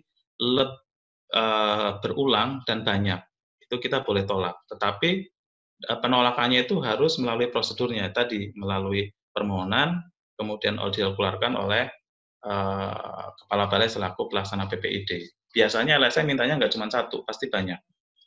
Banyak itu bukan jumlah paket, tetapi tahunnya. Padahal 1 tahun itu kan bisa puluhan paket. Nah, ini contohnya. Ada sekitar 6 register di Pompengan Jeneper yang kemarin saya tanganin. Ini ada contoh sengketa informasi yang ditanggapi tidak prosedural. Ini contohnya di Balai Wilayah Sungai Palembang. Saya akan bilang gini, balai-balai biasanya tidak mau pusing dengan persoalan hukum, maka dia kadang melakukan kerjasama ataupun mengkontrak lawyer lokal untuk menjadi yang menyelesaikan semua urusan hukum lah, kira-kira begitu. Nah, ini saya contohkan ketika Balai Palembang itu menunjuk lawyer untuk menyelesaikan seluruh persoalan, waktu itu ada LSM yang minta dokumen, dan nah yang jawab itu lawyer ini, yang jawab ini lawyernya nih, tapi menggunakan kop surat, yang sebenarnya suratnya juga nggak ada ini, kop surat institusi. Nah, ini tidak prosedural. Kenapa? Karena surat yang masuk menurut informasi publik, yang jawab itu harus kepala balai, bukan lawyernya. Kalau yang ngedraft silakan saja, mau nanti yang menyelesaikan ya boleh. Tetapi yang mengeluarkan kop surat itu harus kepala balai. Nah, ini gampang sekali patah di proses persidangan, tetapi ini hal receh yang dianggap enteng bahwa ya sudah kalau ada lawyer selesailah persoalan. Ternyata tidak, ini salah prosedurnya.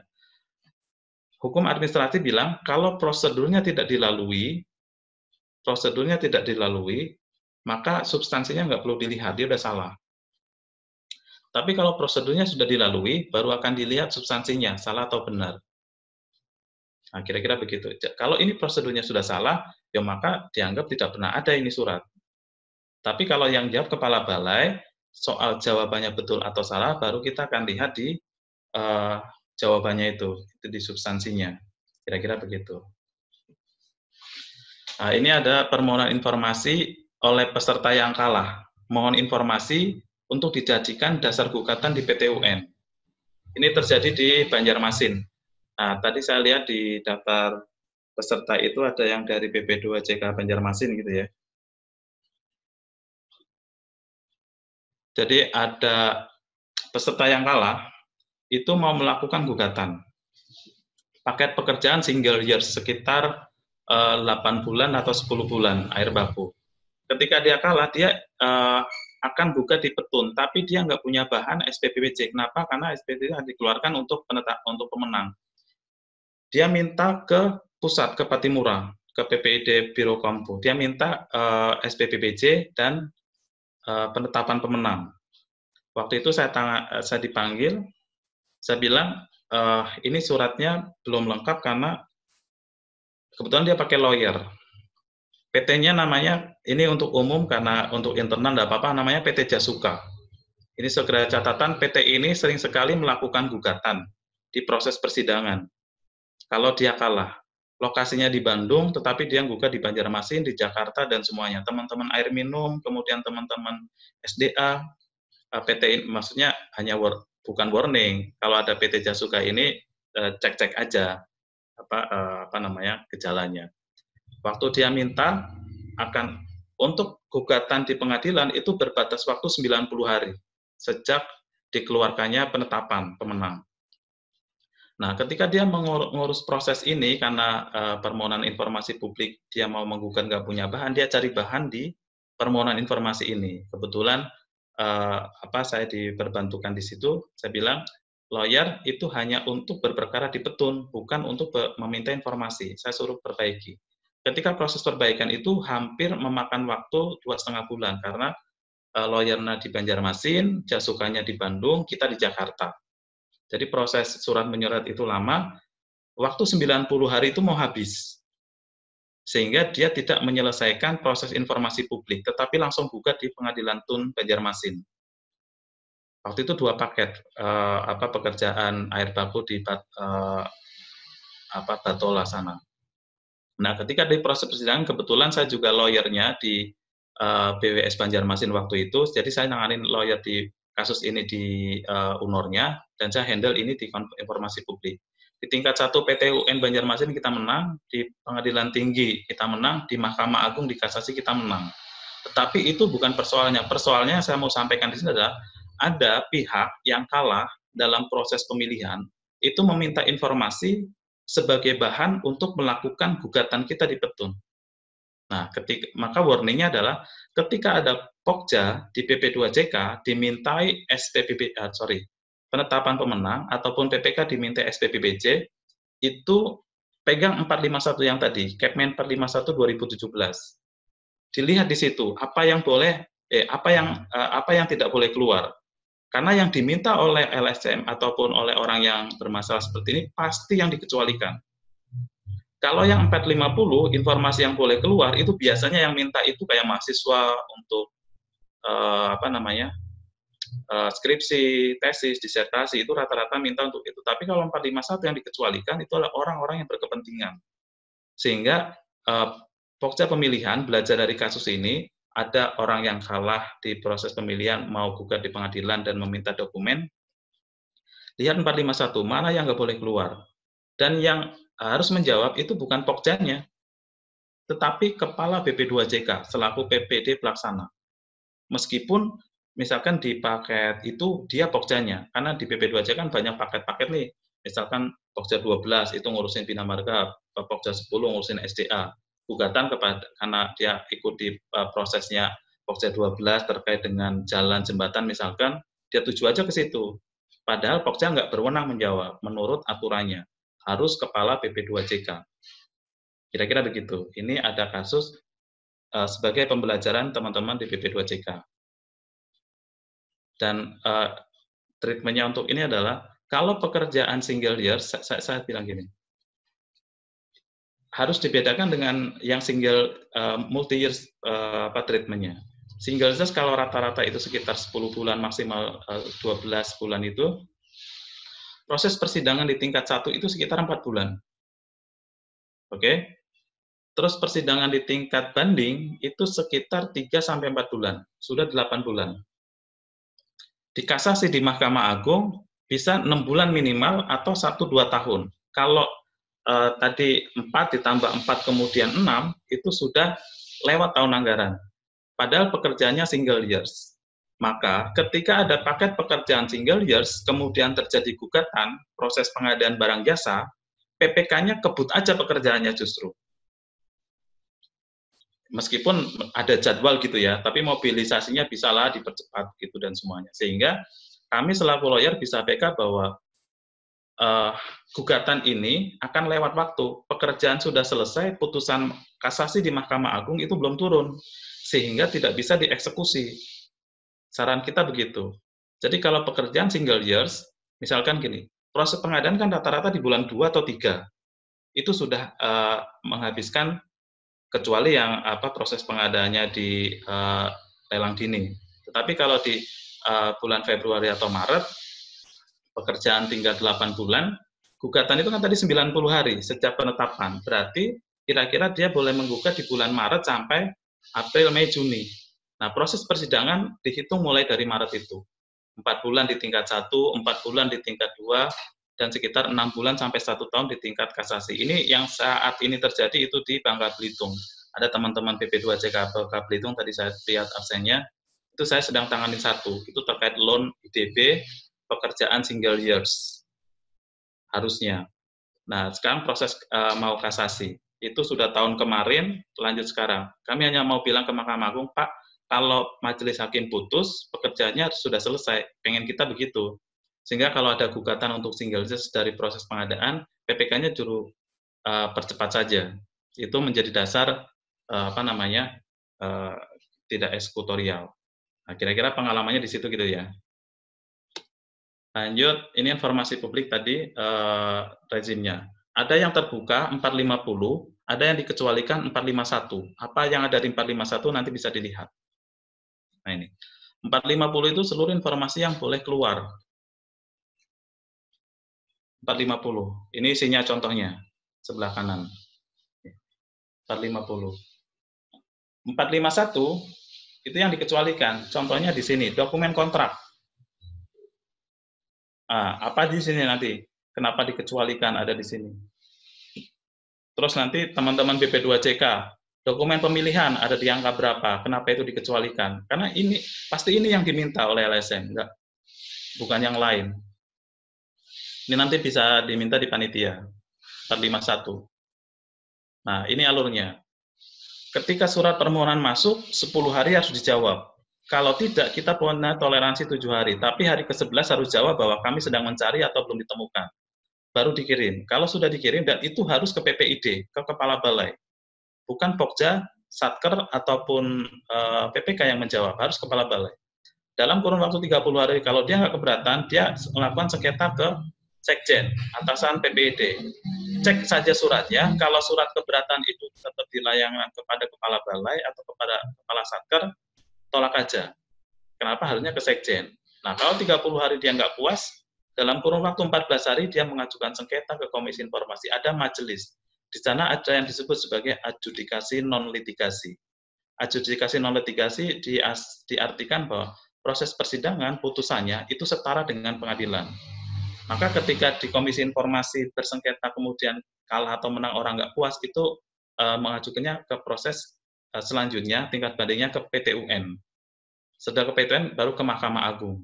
Tetapi kalau itu badan publik, misalkan kayak yayasan, kemudian kalau teman-teman biasa bekerja di yayasan, itu sengketanya bukan ke PT UN, tetapi begitu kalah di informasi, dia ke pengadilan negeri, baru ke Mahkamah Agung. Ada berbeda hukum acaranya. Tapi ini sekedar pengetahuan, sampaikan ini kepada Bapak Ibu Kepala Balai. Karena ini rezim yang penting, sehingga bagian TU, penerima surat di depan itu bisa menseleksi mana surat masuk umum, mana surat yang rezim informasi publik. Harus dipisahkan. Karena pengalaman saya banyak sekali yang keselip, karena keselip itu lewatlah 17 hari. Kalau udah lewat, kita susah nge-backupnya selaku lawyer, karena tidak prosedural lagi. Tadi, kalau prosedural, tadi hukum Undang-Undang 30-nya, kalau prosedur tidak dilalui, maka substansi nggak perlu dilihat, udah kalah aja. Nah, kami susah membetulkan kalau prosedurnya nggak diikuti, tapi kalau prosedurnya diikuti, tapi prosesnya bla bla bla, ya kita masih bisa bantu-bantu lah di situ. Nah, ini strukturnya. Ini yang Kepala Balai tidak pada tahu. Nanti mau disampaikan. Disinilah nih Kepala Balai. Ini yang boleh menjawab. Di Direktorat Jenderal, meskipun dia direktur, dia tidak diperkenankan menjawab. Karena sudah ditunjuk orang-orang yang berhak menjawab kalau informasi itu ditujukan kepada direktorat, yaitu Kabag Hukum dan Komunikasi Publik. Hanya dia yang boleh. Sesdijen boleh nggak? Nggak boleh. Direktur boleh nggak? Nggak boleh. Karena hanya PPD pelaksana yang boleh. Nah, kalau di balai, UPT balai di sini nih. Bukan PPK meskipun pekerjaannya di dia, bukan Kasatker meskipun yang dipersoalkan adalah paket dia, tetapi Kepala Balai yang mempunyai kewenangan untuk itu di sini nih. Nah, Kepala Balai terutama BP2CK belum semuanya mengetahui struktur ini. Kepmen 674. Sehingga jangankan BP2CK untuk yang unor-unor besar seperti BBWS maupun BWS maupun Satker, SNPT tidak tahu bahwa dia itu PPID pelaksana. Ya karena ketidaktahuan itulah kemudian banyak sengketa saat ini dan trennya meningkat. Itu yang saya tangani. Kenapa saya sampaikan ini? Karena kalau sengketa PPID pasti ketemu saya, nggak mungkin nggak. Makanya terutama untuk SDA dan di bawah sekjen. Makanya ini menjadi penting biar ngurangi beban saya juga. Ini alurnya. Jadi kalau terjadi sengketa informasi, ada panggilan dari pengadilan terkait dengan sengketa informasi, Bapak Ibu dipanggil untuk datang ke persidangan, alurnya ada di sini.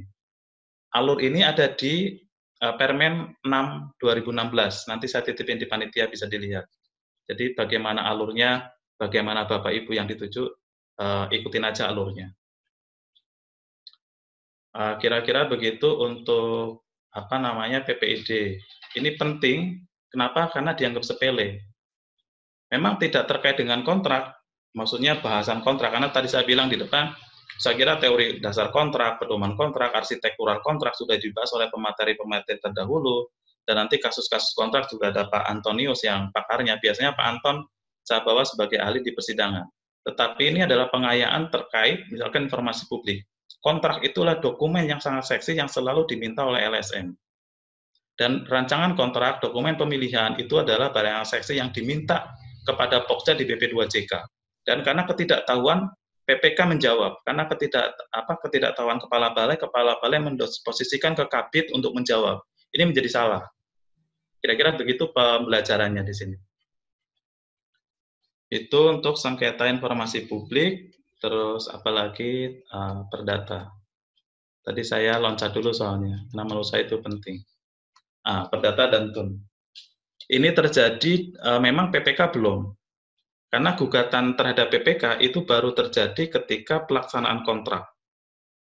Ini perdata dan TUN itu kemungkinan atau yang selama ini dari 8 register yang tadi di awal, itu kepada Pokja. Nah, TUN itu surat penetapan pemenang, nanti PPK SPPBJ yang digugat. Nah, itu ke persidangan di Tata Usaha Negara. Saya jelaskan, LKPP itu masih menganggap gugatan terhadap proses pengadaan yang tadi rezimnya Undang-Undang 2 atau rezimnya, Perpres 16 adalah mulai dari pengadaan itu mulai dari perencanaan, pemilihan, pelaksanaan, sampai pemeliharaan, itu gugatannya di perdata. Di pengadilan negeri menurut LKPP. Tapi sampai hari ini saya tangani dari 2015 sampai sekarang, seluruh gugatan terhadap proses pengadaan itu ditun di Tata Usaha Negara, peradilan Tata Usaha Negara. Itu 2 peradilan yang berbeda. Kenapa begitu? Tidak ada di slide, tapi saya bisa terangkan. Jadi ada 2 produk hukum di kita. Yang pertama disebut sebagai regeling atau peraturan. Peraturan yang tadi itu, yang ada hierarki yang undang-undang dasar, undang-undang, perpu, perpres, perda, permen, itu peraturan. Peraturan atau regeling ini mengatur umum. Yang kedua disebut sebagai beseking. Beseking itu keputusan. Biasanya judulnya keputusan, misalkan SK kepegawaian kita, SK mutasi kita, SK rotasi kita, penunjukan sebagai PPK, itu beseking. Nah, gugatan terhadap regeling itu dalam bentuk uji materi.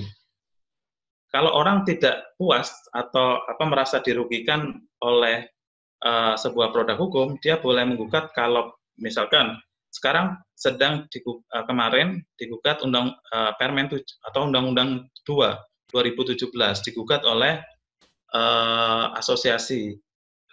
digugat oleh LPJK provinsi di Mahkamah Konstitusi karena dianggap bertentangan dengan Undang-Undang Dasar. Gugatan terhadap undang-undang kalau di bawah undang-undang itu dilakukan di Mahkamah Agung. Kalau di atas undang-undang, misalkan undang-undang bertentangan dengan Undang-Undang Dasar itu di Mahkamah Konstitusi. Tetapi kalau permen bertentangan dengan undang-undang atau peraturan pemerintah itu di Mahkamah Agung. Contohnya Permen 7 2019, standar pedoman yang sekarang ini berlaku, itu digugat oleh Asosiasi Aspal dan Beton bulan Oktober kemarin di Mahkamah Agung. Nah, tindak lanjutnya nanti nanya Mbak Nungki itu ada. Jadi Permen 7 terkait dengan klasifikasi itu dibatalkan oleh Mahkamah Agung karena dianggap permen ini bertentangan dengan Perpres dan di atasnya. Kira-kira begitu. Nah, gugatan terhadap SPPBJ dan penetapan pemenang dia masuknya ke yang kedua, namanya beseeking itu tadi. Keputusan biasanya di dalam Pokja itu berita acara penetapan, terus kalau PPK, SPPJ, maka itu jatuhnya ke beseeking. Nah, semua yang beseeking itu gugatannya ketun. Dulu kenapa LKPP seluruh gugatan proses pengadaan barang jasa ke perdata itu berdasarkan teori yang disebut sebagai teori offloading. LKPP masih berpandangan gugatan terhadap proses pengadaan tadi tahun 2010 sampai 2016. Itu gugatan semua menurut LKPP ada di perdata. Ada jurisprudensinya putusan Mahkamah Agung. Tetapi ada yang disebut sebagai setiap tahun Mahkamah Agung itu mengeluarkan produk namanya rapat pleno kamar. Nah, di sana disebut tahun 2018 di Bandung, Mahkamah Agung membuat rapat pleno ini biasanya digunakan oleh Mahkamah Agung sebagai tools untuk mengakomodir persoalan hukum yang persoalannya lahir duluan, tapi peraturannya belum ada. Contohnya dulu seperti Gojek, Grab, online, itu lahir duluan, tetapi regulasinya Kementerian Perhubungan belum ada. Maka untuk menyerap persoalan yang ada duluan tetapi regulasinya nggak ada, atau mengakomodir peraturan yang sudah tidak update tetapi persoalannya berjalan, tiap tahun Mahkamah Agung menyelenggarakan pleno. Itu diikuti oleh seluruh hakim agung. Nah, dalam pleno 2018 disebutkan bahwa teori offloading itu terjadi kalau, kira-kira sederhananya begini, kalau Pokja itu pada satu waktu dia bertanda tangan kontrak. Maka gugatan ini itu akhirnya diperdata. Tetapi Perpres kita tidak memungkinkan Pokja itu juga sebagai PPK dalam waktu yang sama. Artinya apa? Artinya tidak pernah akan kejadian teori offloading ini ke perdata yang ada di pengadilan negeri. Tetapi akan digugat di pengadilan TUN. Ini yang terjadi di 5 gugatan yang tadi saya sampaikan di Pangkal Pinang, PT UN Pangkal Pinang, BP2JK, Semarang, terus kemudian Semarang, Jawa Tengah, Jawa Barat, Jawa Timur yang belum ini, sebentar lagi Jawa Timur ini, Jawa Tengah sudah, Jawa Barat sudah, tinggal trennya itu biasanya begitu bergeser lah. Seperti dulu sengketa informasi publik, itu trennya LSM wilayah Tengah dan Timur itu mengikuti pergerakan LSM yang ada di Jakarta sini. Kalau LSM di Jakarta kemarin trennya meningkat, isu-isu informasi publik maka bergerak ke Tengah dan Timur. Trennya begitu. Maka kalau sudah ada Jawa Barat kena, Jawa Tengah kena, ya kira-kira sebentar lagi Jawa Timur, kemudian NTB, Bali ke sana. Nah, kita prediksi tahun ini sekitar 12-20 gugatan di BP2JK dengan paket yang beragam dari UNOR, baik jalan, Cipta Karya maupun SDA dan penyediaan perumahan, karena itu yang ada fisiknya. Kira-kira begitu persiapannya. Jadi gugatan di TUN untuk teman-teman BP2JK. Dan ada satu lagi terkait dengan persaingan usaha. Tetapi saya terangkan dulu di sini. Untuk yang perdata, mekanisme gugatan itu cuma 2 tadi. Satu yang berbasis kontrak namanya wan prestasi, satu yang berbasis selain kontrak namanya PMH. Nah, yang berbasis kontrak ini pasti kepada PPK, nggak ke yang lain. Kira-kira begitu. Ada mekanismenya di sana. Ini ada alur kalau Bapak Ibu digugat. Ini hak Bapak Ibu untuk diberikan layanan advokasi. Ini untuk alur perdata. Nanti juga ada Permen 6 alurnya, silakan diminta di panitia ya. Kemudian persaingan usaha nanti saja waktunya. Saya akan alur permohonan juga ada di sana. Nah, palingan ini saat ini. Jadi menurut Permen 06, kalau masih dalam lingkup Direktorat Jenderal, yang memberikan layanan advokasi itu adalah Sesdijen. Jadi bagian hukum dan komunikasi publik Direktorat Jenderal. Artinya kalau teman-teman BP2JK, teman-teman Balai Cipta Karya terkena masalah, itu menurut Permen, karena itu masih di bawah Direktorat Jenderal, yang memberikan bantuan hukum adalah Sesdijen, sehingga prosesnya adalah kalau Bapak Ibu kena, Bapak Ibu bersurat kepada strukturalnya, kepada Kepala Balai. Nanti Kepala Balai yang minta bantuan hukum kepada UNOR, kepada Sesdijen. Nanti kalau Sesdijen nggak mampu, dia minta bantuan ke Biro, kami turun. Maksud saya di sini terkait dengan kejelasan status adalah terutama BP2JK. Saat ini BP2JK itu tidak punya personil yang memang tetap atau aslinya BP2JK, tetapi dia pinjaman dari UNOR. Nah, ini ketika dia terkena kasus menjadi sulit prosedurnya. Satu sisi dia kepegawaiannya masih ada di UNOR, yang itu menjadi kewajiban Sesdijen, tapi pada satu sisi dia sudah masuk ke dalam rumahnya BP2JK yang itu menjadi kewajiban Sesdijen Bina Konstruksi. Makanya untuk teman-teman yang statusnya belum jelas di BP2JK yang diperbantukan di Pokja dari UNOR, minta diperjelas saja statusnya. Ini terkait dengan layanan advokasi. Ini pernah terjadi di kami satu ketika bukan pembiaran sebenarnya karena ketidaktahuan. Ketidaktahuan ketika Pokja utusan UNOR diperkarakan di persidangan. Dari UNOR-nya mengira itu sudah dilakukan bantuan hukum oleh BP2JK, dalam hal ini Bina Konstruksi memandang, loh ini kan masih UNOR, saya warisan. Nah, dua ini padahal argo berjalan di proses persidangan. Ini agak merugikan kita sebagai pihak yang digugat, dalam hal ini Pokja gitu ya. Sehingga kejelasan ini barangkali menjadi hak Bapak Ibu yang diperbantukan di BP2JK dari UNOR. Kemudian yang kedua, ini trennya meningkat sekali, Kepala BP2JK sebagai PPD pelaksana itu belum tahu. Kepala BP2JK dan Kepala Balai Cipta Karya itu ya masih proses lah. Tapi pemahaman terkait dengan PPID tadi, ini dengan asumsi gini, memang belum seideal yang kita bayangkan, bahwa BP2JK masih merasa paket pekerjaan ini punya UNOR, sehingga kalau ada apa-apa dengan paket ini, UNOR yang bertanggung jawab. Padahal kalau permintaan informasi terkait proses pengadaan, para LSM, para pemenang yang kalah itu ngadunya misalkan ke BBWS gitu ya, atau ke Balai Cipta Karya. Pak, sama Balai Cipta Karya cuma dibilang gini, Pak, paketnya udah di BP2JK. Itu doang. Dialihkan ke BP2JK. Nah, ketika beralih ke BP2JK, Kepala BP2JK nggak tahu kalau dia PPID. Kewenangannya nggak tahu, regulasinya nggak tahu, bagaimana alurnya belum tahu, maka argo berjalan. Nah, ini perlu disikapi. Yang ketiga ya, ini sebenarnya punyanya pusat, bagaimana ngobrolnya bagian AKP Sesdijen dengan Biro Hukum. Sementara itu, Bapak Ibu sekalian, karena waktu, sebenarnya ini lebih kepada pengayaan. Pengayaan dalam arti karena kami dari advokasi, yang lawyernya Bapak Ibu kalau terjadi masalah, kami tidak fokus kepada kontraknya, karena kontrak tadi sudah sekitar 3 hari dengan jam pelajaran yang cukup tinggi, saya kira sudah dibahas di sana. Sehingga itu saling melengkapi sajalah. Sehingga kami hanya mewarning kalau terjadi masalah terkait dengan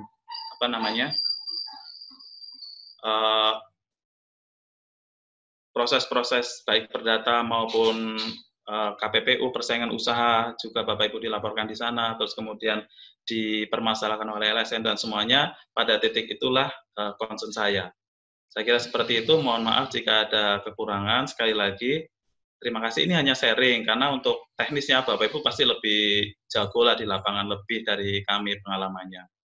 Tapi bahan ini semua tadi 450, 451, Undang-Undang 30, terus kemudian nanti misalkan terkait dengan PPID, kami titipkan di Panitera satu folder biar kalau yang berminat diakses. Tapi minimal kalau Bapak Ibu pegang 450, 451. Itu aja. Saya kira seperti itu dari kami. Terima kasih. Kami kembalikan kepada host kalau ada. Gitu ya. Terima kasih Bapak Ibu sekalian. Mbak Ardit, Dewi Ardit. Mau tak konfirmasi, ini grup sengketa kontrak, bukan grup sepedahan. Kamu salah masuk mungkin. Bukan grup Brompton.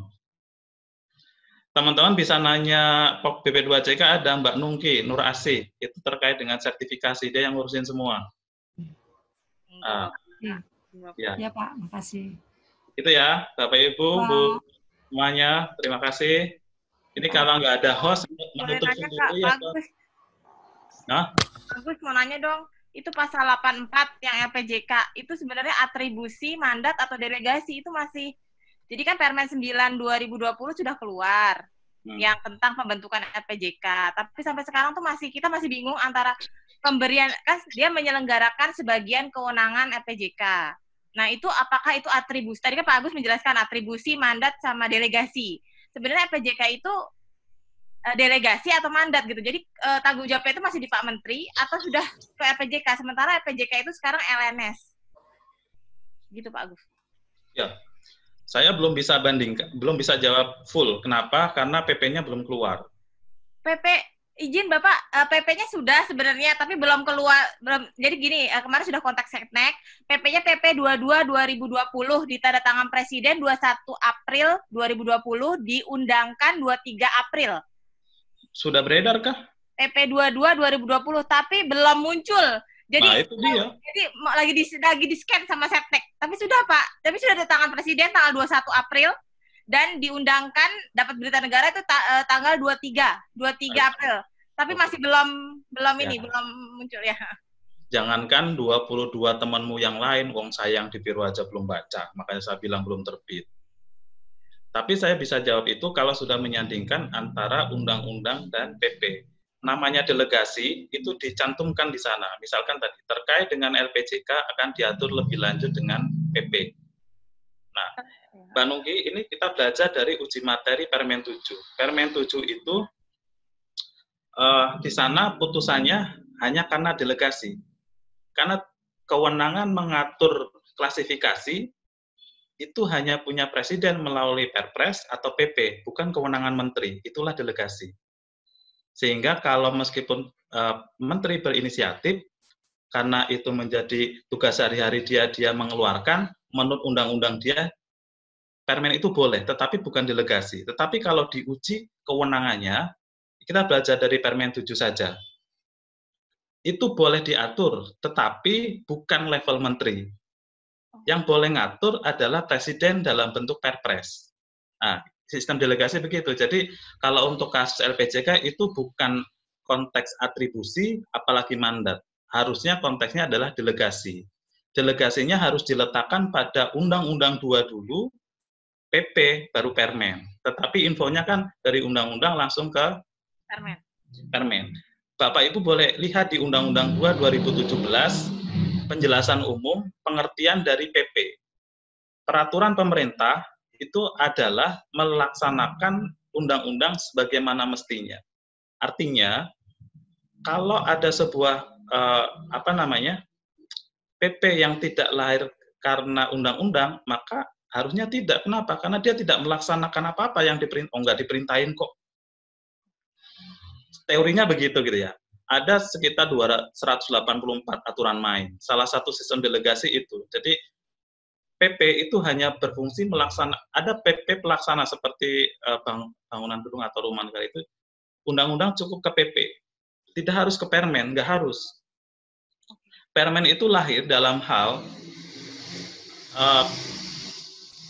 satu karena delegasi, dua karena mandiri, karena tidak, dan itu mengatur hal yang sangat teknis. Karena hampir jarang undang-undang itu langsung mendelegasikan ke Permen seperti lembaga ini. Rata-rata undang-undang itu mendelegasinya kepada PP. Kenapa? Karena balik kepada definisi PP. PP itu melaksanakan undang-undang sebagaimana mestinya. Nggak boleh PP mengatur melebihi norma yang ada di undang-undang. Apalagi bikin norma baru. Itu tidak boleh. Itu sistem delegasi. Dan itu disebut tekstual di situ. Kalau dia delegasi, maka peraturannya wajib lahir. Nah, kira-kira begitu. Tapi kalau terkait dengan LPJK, wong PP-nya aja belum baca, kamu doang yang baca. Tuh teman-teman 22 yang lain juga belum baca. Saya yakin pemateri lain belum baca, mungkin kecuali Pak Anton. Siap, Bapak ya. Gitu ya. Makasih, Bapak. Ya, Bapak. Jadi diletakkannya pada sistem delegasi, bukan pada atribusi. Itu adalah kewenangan yang diberikan langsung oleh Undang-Undang Dasar. Contoh, kewenangan BPK, kewenangan Mahkamah Agung, itu atribusi. Mandat itu kewenangan yang turunan. Itu punya kita, boleh dikasih ke orang. Nah, kira-kira gitu. Kalau delegasi, tadi saya jelaskan. Kira-kira itu Mbak Nungki ya? Siap, makasih Bapak. Mbak Nungki itu bukan hanya nguji,